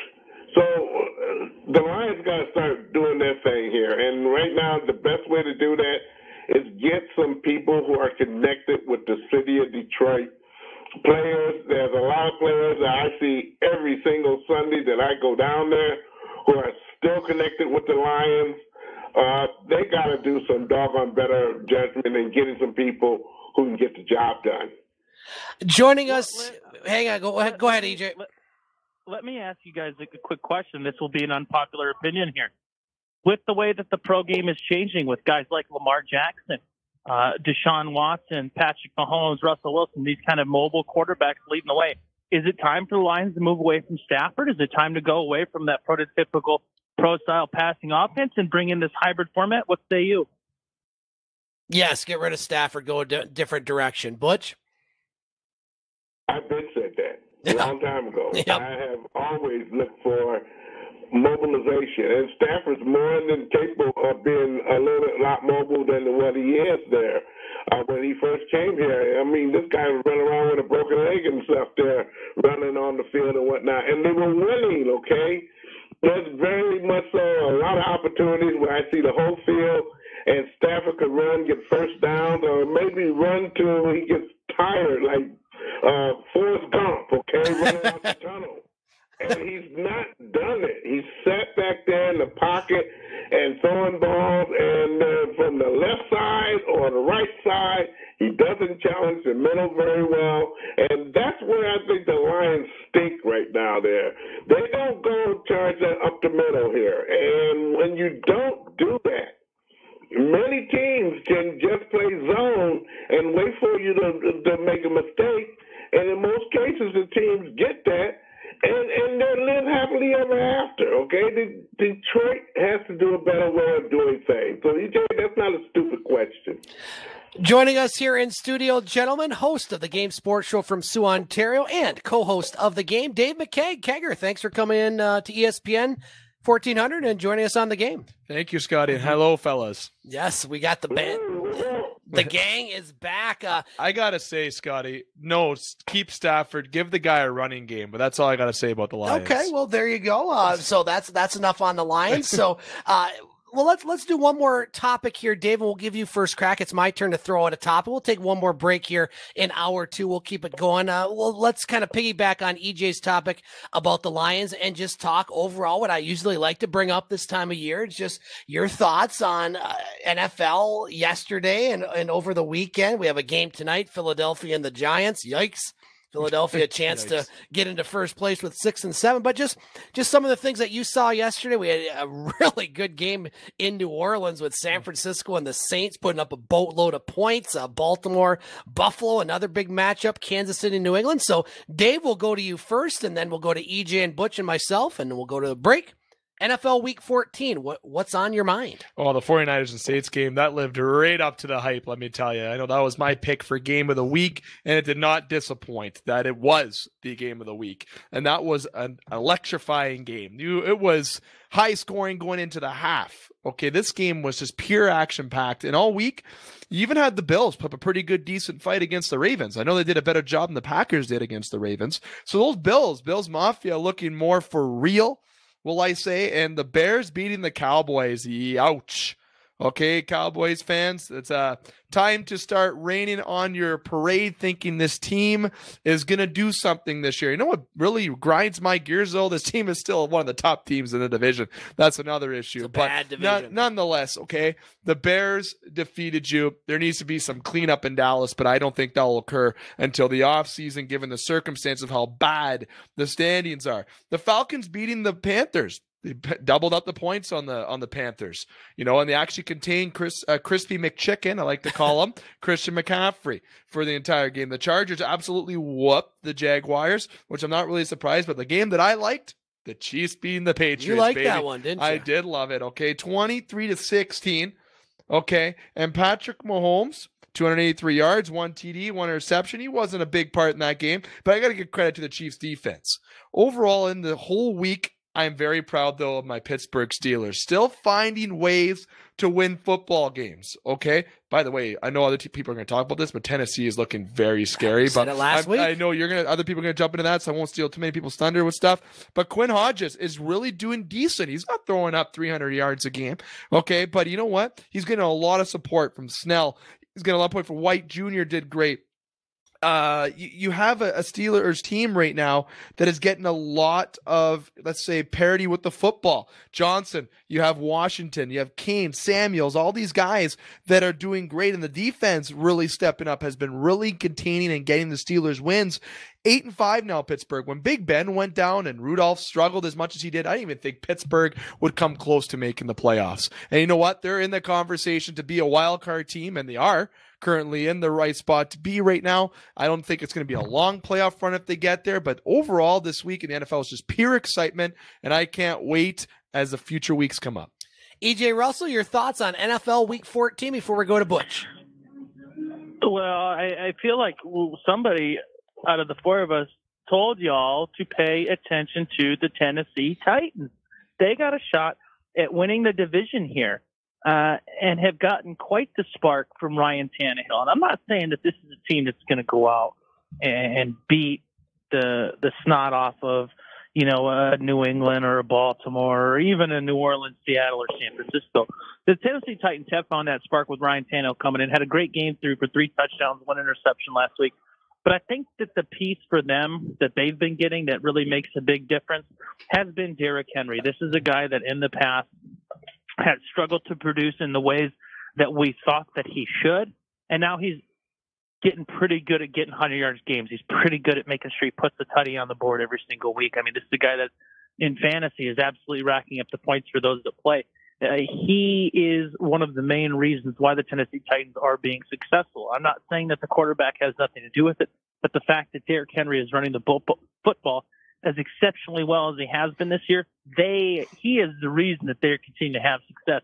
Dave, you talk about the Pittsburgh Steelers finding a way to win football games. I don't think Mike Tomlin's had a losing season in Pittsburgh. How long has he been there? 13 years? 13, hasn't had a losing season in any of those 13 years, if my mind serves me correct.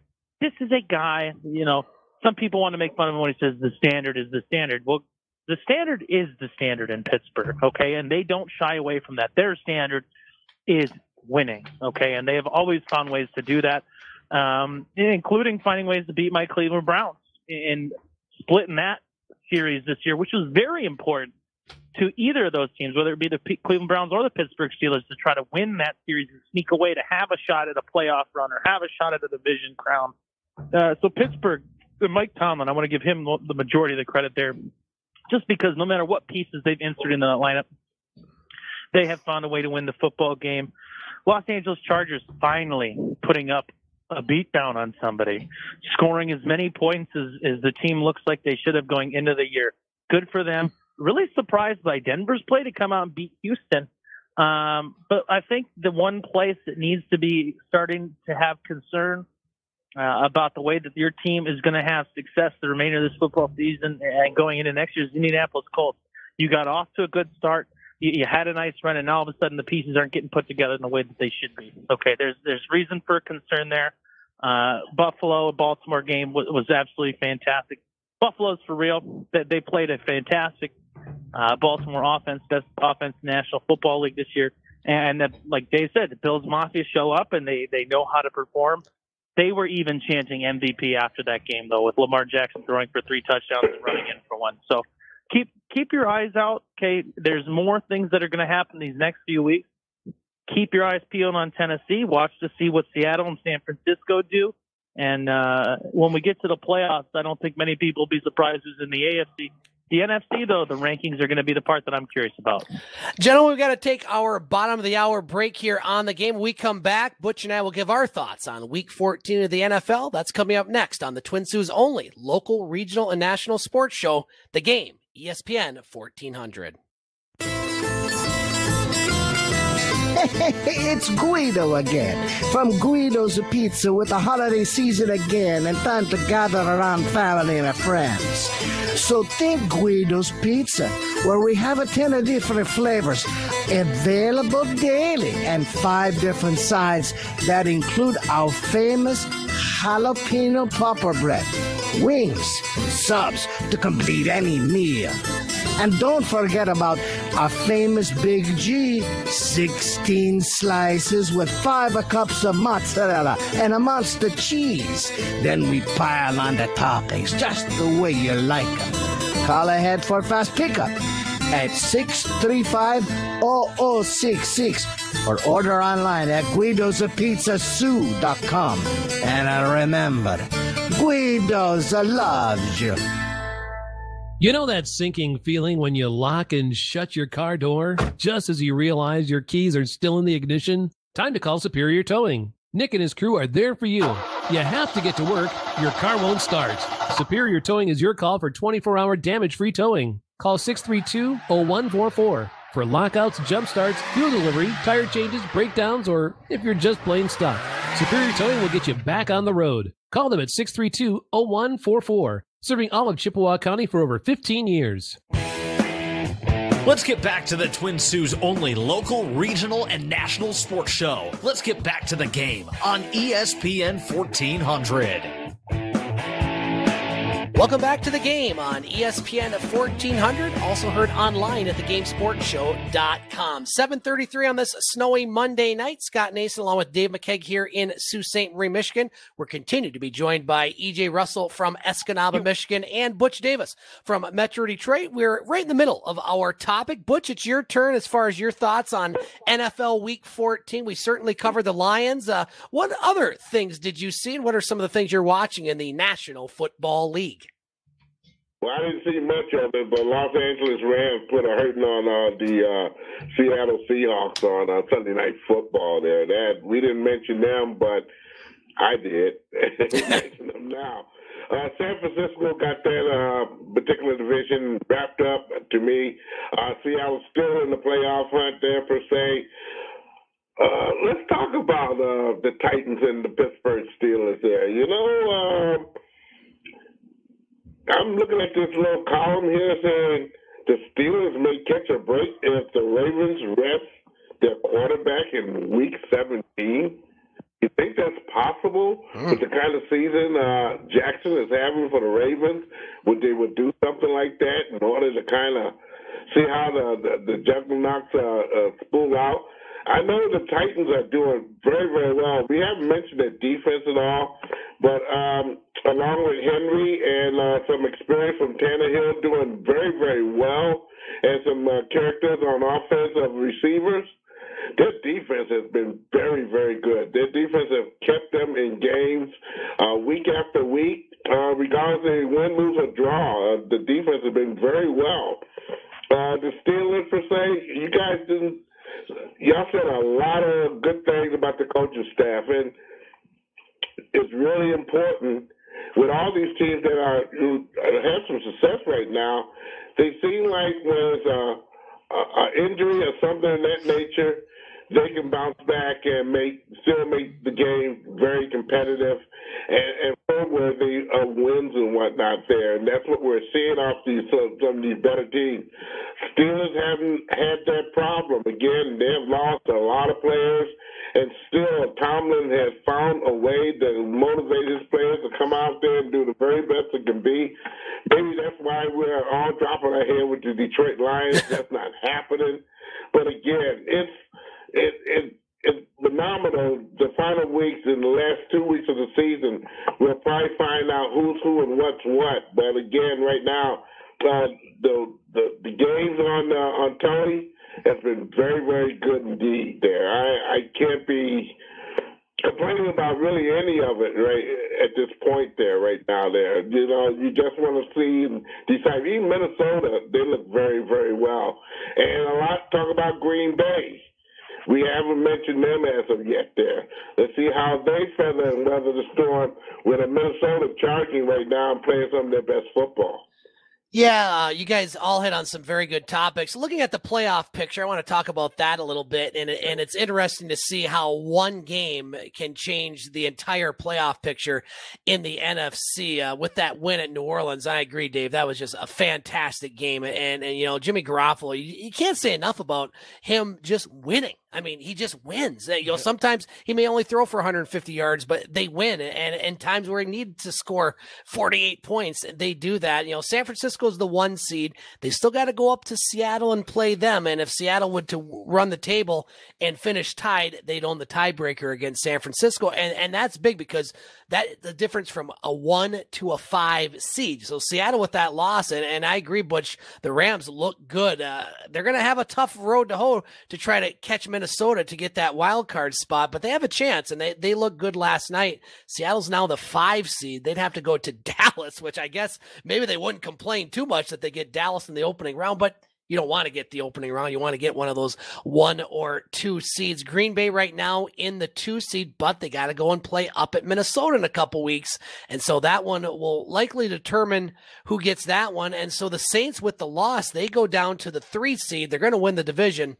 They'll at least get one of the top 4 seeds, but they're going to have to do some work as far as trying to get, you know, up in the seedings. Wild card in the NFC, really the only team with a shot is the Rams. The Bears have an outside shot, but Minnesota would have to fall apart for them to happen. So it looks like it's going to be Minnesota and possibly the Rams 1 game back, and then either Seattle or San Francisco. And the AFC, a little clearer, I guess, as far as the top seeds. Baltimore with that win at Buffalo is the 1 seed. New England with that loss, still the 2, but Kansas City all of a sudden would own the tiebreaker against the Patriots if they were to falter again. New England still has to play Buffalo. You have Houston as the 4, but you guys both said it about Tennessee. Watch out for the Titans. I think they're the better team right now, but Houston obviously with that 1-game lead. And then wild card, you got a little bit of a race there with Buffalo. They are likely to get into the wild card spot right now. And then you have Pittsburgh and Tennessee, one of those teams going there. So yeah, lots to play out here in the last 3 weeks. You hit on Dallas, Dave. Jason Garrett, will he survive? I think he'll survive at least to the end of the season. But, that team has been mediocre pretty much his entire run. I mean, they've been 500, I think, so much during that run. And, right now, the playoff picture is still muddled, but that's why we love it. That's what we love. The National Football League. Love saying it like that. Dave, your turn for a topic here at 7:40. We got about 20 more minutes. We'll have time for at least one more topic, maybe two, before our thumbs up and thumbs down. Dave McCaig, what's on your mind tonight in the world of sports? EJ will give you first crack at Dave's topic. I'm going to go route of a little bit of difference here, okay? In Canada, the popular sport is hockey, obviously. In America, I feel like it depends, but on the season. But I would think the National Football League or football in general would be the most popular sport in America. Could be incorrect. Correct me if I'm wrong. However, I want to get your opinions on what sport would you like to see improve in that particular country. And I want this to be geared towards Butch. You're going to be on my side with Canada. Oh. Scott and EJ, you're going to be talking about America, giving you guys assignments Our own here. border battle. Our own border battle. And we're going to talk about the sport that we would rather see more, not more popular, but that should be more popular. Like, in instance, maybe basketball in Canada or maybe hockey in America. Whatever it may be. EJ, you're up. America, EJ, go. Bowling. Wow. What? I'm just kidding. I think if you're an American sports fan, I think the National Hockey League certainly deserves a lot more attention.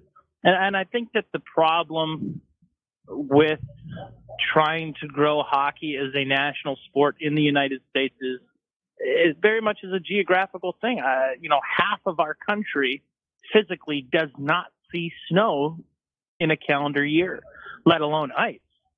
So the availability of ice, I think, becomes extremely important in a young person's ability to fall in love with a game.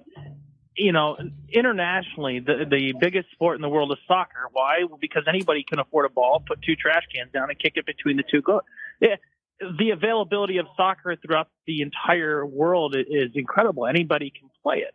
Whereas these American sports, baseball, basketball, there are a few more things that are needed. Like, basketball, you need the ball and a hoop, but hoops aren't always easy to get, and you can jimmy rig one up, but it's still not, the most best way to do it.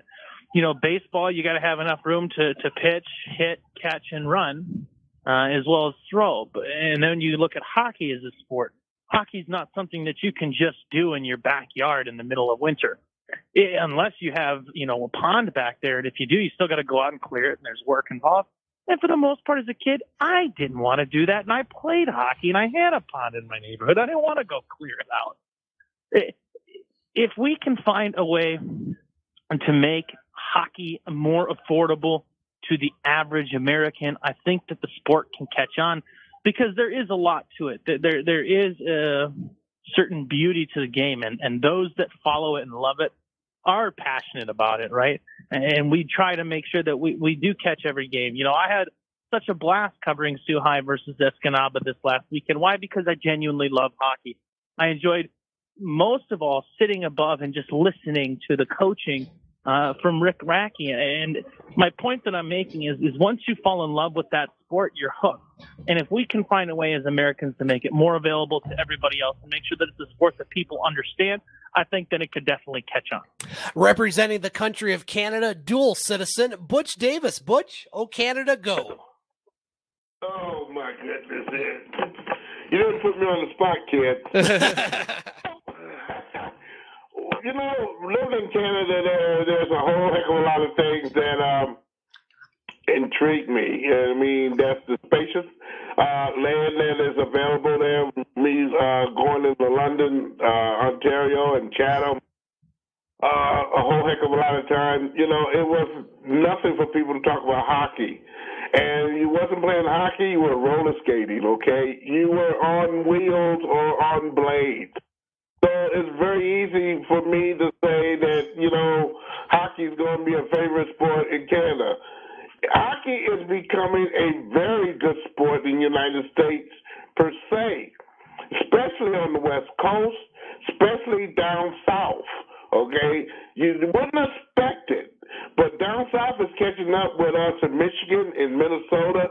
I don't think nobody catch anybody in Minnesota and Wisconsin, but again, the hockey is really gravitating because I think many people in the United States, living in the United States, said, the rougher rugged game wins the day.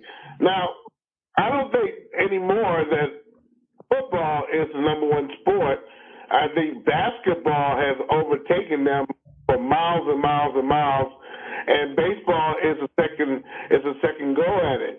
One, because professional football is not available everywhere in the country there where maybe a professional football team should be. And B, is because there's so many concussions right now going on in minor league football and Pee Wee League football and junior high school football. There's a lot of parents who are steering their kids away from playing it there.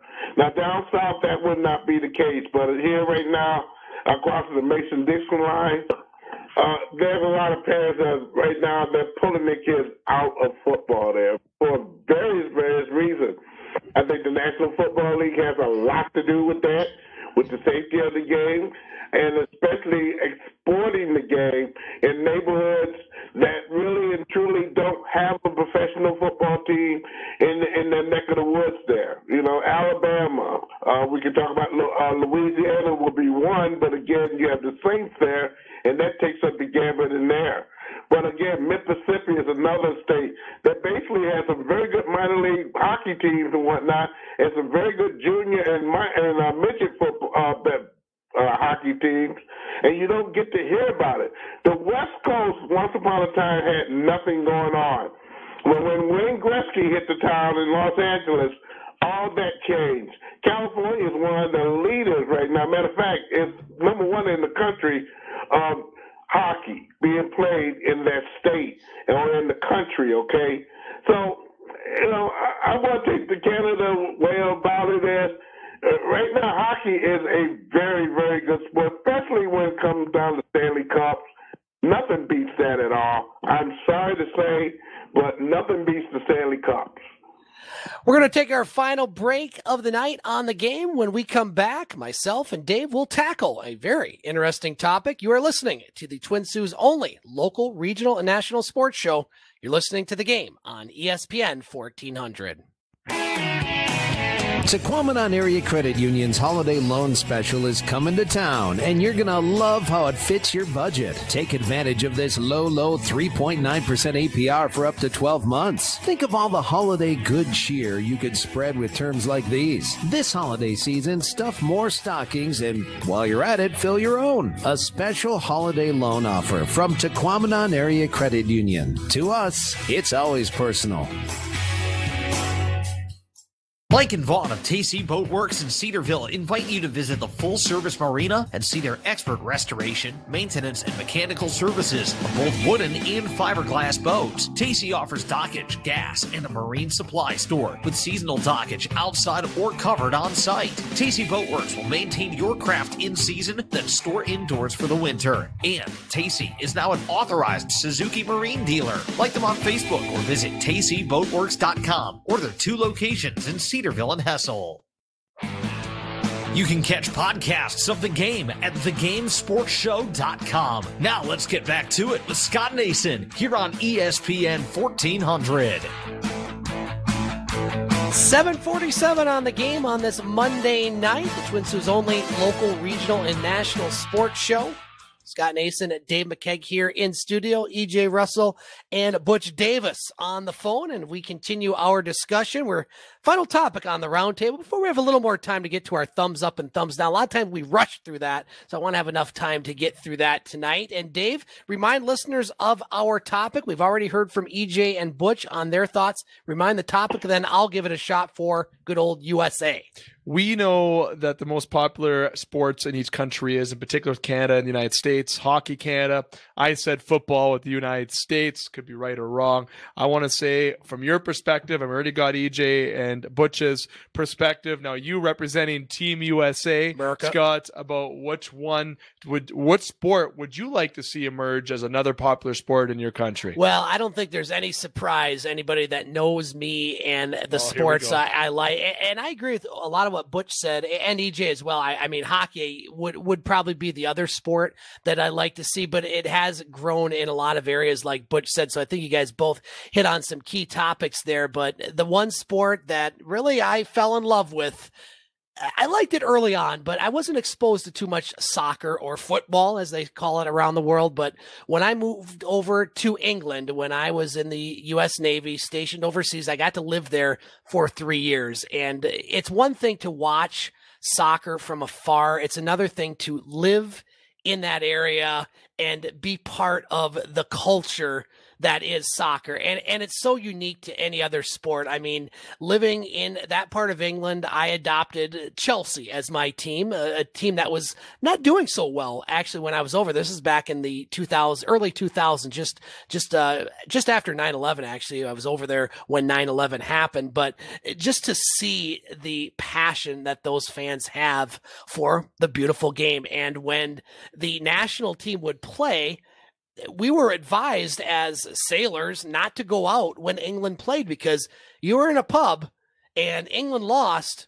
There were some fights going on, and I was like, okay, I don't want to be a part of that. I'll never forget, we went out one night, and Team England was playing Italy in a friendly. It was an exhibition match, and England lost, and boy, I'll tell you what, those locals were not happy, and you did not want to say anything wrong because there was going to be a fight. And so can we recreate that in the United States? Probably not. I mean, you're talking about the best soccer players playing in one of the best leagues in the Premier League and all across Europe and really around the world. But I would love to see the MLS continue to build and not just get players that are past their prime, like I wouldn't say Ibrahimovic is past his prime, but we've seen some of the players come, like Wayne Rooney, for example, who was one of the best players for Manchester United and Everton over in England. He came over and played, but it'd be nice to be able to get some of these big name players to play MLS. And again, it does play second fiddle, but you look at some of the communities that support these teams, Seattle and the fans, Atlanta. Who would have thought Atlanta would have such a rabid fan base? And we're seeing teams now in Columbus. We're going to see some new ones sprout up in, I think, St. Louis and some other areas. So I would really like to see the MLS take it to the next step. I mean, this is a league that's only been around since, I believe, the mid-1990s. They've grown to over 30 teams. It's very regionalized, but you know what? Those communities support the team, and I'd love to see it grow even more and make soccer even a bigger sport in the United States. It won't be England, won't be Italy, won't be Spain. But you know what? Wouldn't mind being at least part of the conversation as far as great soccer countries. And the U.S. men's teams certainly got to get a better team. Follow what the women are doing, for crying out loud. Dave, great topic. Your thoughts before we go to our thumbs up and thumbs down? See, I'm so torn up representing Team Canada over here. You have basketball that is represented by one team in the NBA. When the Toronto Raptors are the Toronto Raptors that they are now, the fan base, the amount is unbelievable. You have over 36 million people cheering for one team, which one sport brings one country together. Look at the Toronto Blue Jays. One sport brings one country together. But when the Blue Jays are struggling, it's like we take a little break, we put our hats in our closets and the bandwagon just jump off for a little bit till we can go back on. Soccer, the MLS, Scott, you said it right then and there. We got Vancouver in there. You got Toronto FC. That's huge. Montreal. There's a lot of sports in Canada that maybe people don't look at for expansion side with popularity. A lot of criticism goes to the CFL when you're looking at it from an NFL perspective. It is not the same. Definitely not. And the quality of players are not the same. But there's a sport that in Canada that I actually would like to see continue growing more. No, not baseball, not basketball, because I think basketball will grow.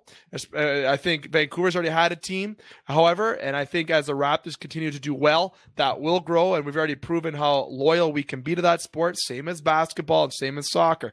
Football is a sport that I want to see continue to grow more inside of Canada. And my big reason is because how far we are behind the United States in that. Look at the matchup, and I have nothing but respect for Cora football. Okay, look how well they did. Okay, winning offset again. Back to back. When they played, I believe it was Escanaba this year, if I remember the top of my head. I could be incorrect. I was at that game. Yeah, I think in EJ, you can probably attest, Cora did well for what they had potentially, but the talent level differs. Okay, but that you looked at that game, and yes, Cora had talent, but they got beat up and down the field by an Escanaba team that lost in the first round of the playoffs. So there's definitely a gap. There is. And now the big reason is because we don't have the same demographic. We don't have the same funding for football programs. Yes, that has a big part of it, and I understand that. But football development, I think, really has to improve in Canada. We already have baseball camps enhancement in Canada. We have basketball camps are huge now, let me tell you. And obviously we have hockey and soccer is massive in Toronto. And just because of the immigrant population in Toronto too, that really helped increase enrollment as well. Okay, but football development in Canada doesn't seem like, from an Ontario perspective, it obviously looks great. Look at Cora football, but when you match them up against the American schools, as you continue to go up, look at CIS. Can a CIS team play against Alabama or Crimson or any of those guys? Oregon? No, they can't. The difference in talent is huge. And that's where I'd like to see football grow, because now that we've come together and grown on all these other different sports, Canada is not going to be able to compete with what the United States provides, but it'd be nice to be able to see contention. It'd be nice to be able to see an element of improvement from the end of recognition for football. Maybe a Canadian NFL team. I've always wanted to see that. I don't know how that would work. I don't know what kind of issues that would bring to the CFL. I think that might even kill the CFL potentially. But overall, I think to see football grow, the talent is there. The want is there for the youth in the generation. It's also a very much more affordable game to play. Look at hockey compared to football. The prices are half, if not a lot less. Yes, there's less games. Yes, it's a lesser season, but that's why it's more affordable. Families can enroll their children into there, and it gives them a social aspect from a summer perspective and fall perspective leading into the hockey season. It's just all around beneficial outside of baseball, basketball that has already grown, hockey already being the number one sport, and soccer being in that baseball conversation. It'd be very imperative, I think, to see football grow so we can contain and keep up with our friends over the border here. Guys, we got about 1 minute each for our thumbs up and thumbs down. EJ, we'll start with you. Thumbs up and thumbs down for the week, sir. Thumbs up for the week. I got to give it to the local kid, number 10 for the Soo High Blue Devils hockey team, Nick Gary, putting the first goal of the year in for the Soo Blue Devils against the Escanaba Eskimos on Friday night. Good for him. Happy to see them get on the board. And then they put up 2 goals the next night. So can we expect 4 from them in their next game? Who knows? Probably not, but we'll cheer for them certainly. And congratulations, Nick Gary and Soo High, for getting on the board. Keep improving and good luck this year. Thumbs down for the week in sports. Russia, 4-year ban imposed on them by the anti-doping agency. I think we're going to get another year of the OAR, Olympic athletes from Russia. But come on, you had a problem with this in the past. It appears that it's a systemic issue. Knock it off. Get it together. Do it the right way. Yeah, if you have a problem, blame Russia. It's the answer to everything. Butch Davis, your thumbs up and thumbs down for the week, sir. I'm going to give a thumbs up to Carmelo Anthony here. Oh, yeah. With the Portland Trail Blazers and that particular unit there. Everybody thought this guy would fail. He was just washed up. But he showed everybody that he can come back and also be an influence on other players as well to be a lot better team. Carmelo Anthony gets my thumbs up this week here. Thumbs down. Oh, boy, I know they hard. Thumbs down to Michigan State for not pairing around and going to Ford Field to play at Ford Field there. I think our fans of Michigan deserve that.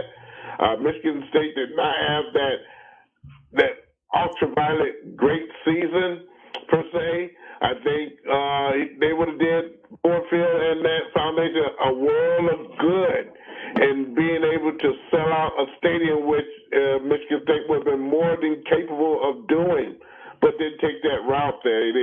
They went to New York and played in pinstripes there. And hopefully the field is muddy and nasty and filthy, and they win. But again, that's my thumbs down for this weekend. It may not be very favorable, but I think they should have stayed home.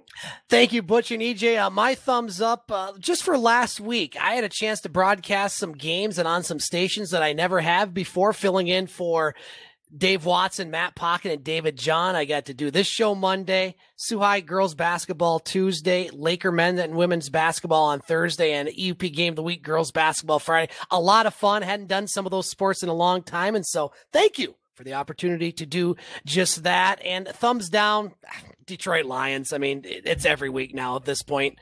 Dave, your thumbs up and thumbs down for the week quickly. I actually do not have a thumbs down, but I got 3 quick thumbs up. Okay, number 1, Bianca Andreescu winning the Lou Marsh for Canadian Athlete of the Year. Nice. That's first off. Second, Steven Strasburg signing in Washington. Love loyalty. I've stressed this out for years on the show. I love loyalty. Kevin Durant, but next one, I got my next one for thumbs up is to the listeners. And the reason why, we've actually had over 200 registered followers in the last 24 hours, Scott, on our Facebook page. A lot of followers are going up on the page. Keep following us on the Game Sports Show on Instagram, Facebook at the Game Sports Show. We got some big shows coming, Scott. As you know, I told you one this week that we're very excited. And no, we're not going to announce it on air right now, but it's very exciting. I want to thank you to you listeners for making everything possible and for being a part of our Game Sports Show family. Butch, EJ, and Dave, I want to thank you all for joining us tonight. We'll talk to you next Monday night for our next edition of the game. Have a good week, guys. Ciao, boys. All right, that's going to do it for this Monday night edition of the game. Again, if you want to hear the podcast of this show, go to the Sports Show page or the Game Sports Show page, thegamesportshow.com. Coming up, we'll be joining the Detroit Pistons game in progress as the Pistons will take on the New Orleans Pelicans. You have been listening to the Twin Sault's only local, regional, and national sports show. You have listening to the game on ESPN 1400. Thanks for listening to the game here on ESPN 1400 WKNW, Sault Ste. Marie's sports leader. Check us out next Monday at 6 for the Twin Sault's only local, regional, and national sports show. You can hear the podcast of the show and other broadcasts at thegamesportshow.com.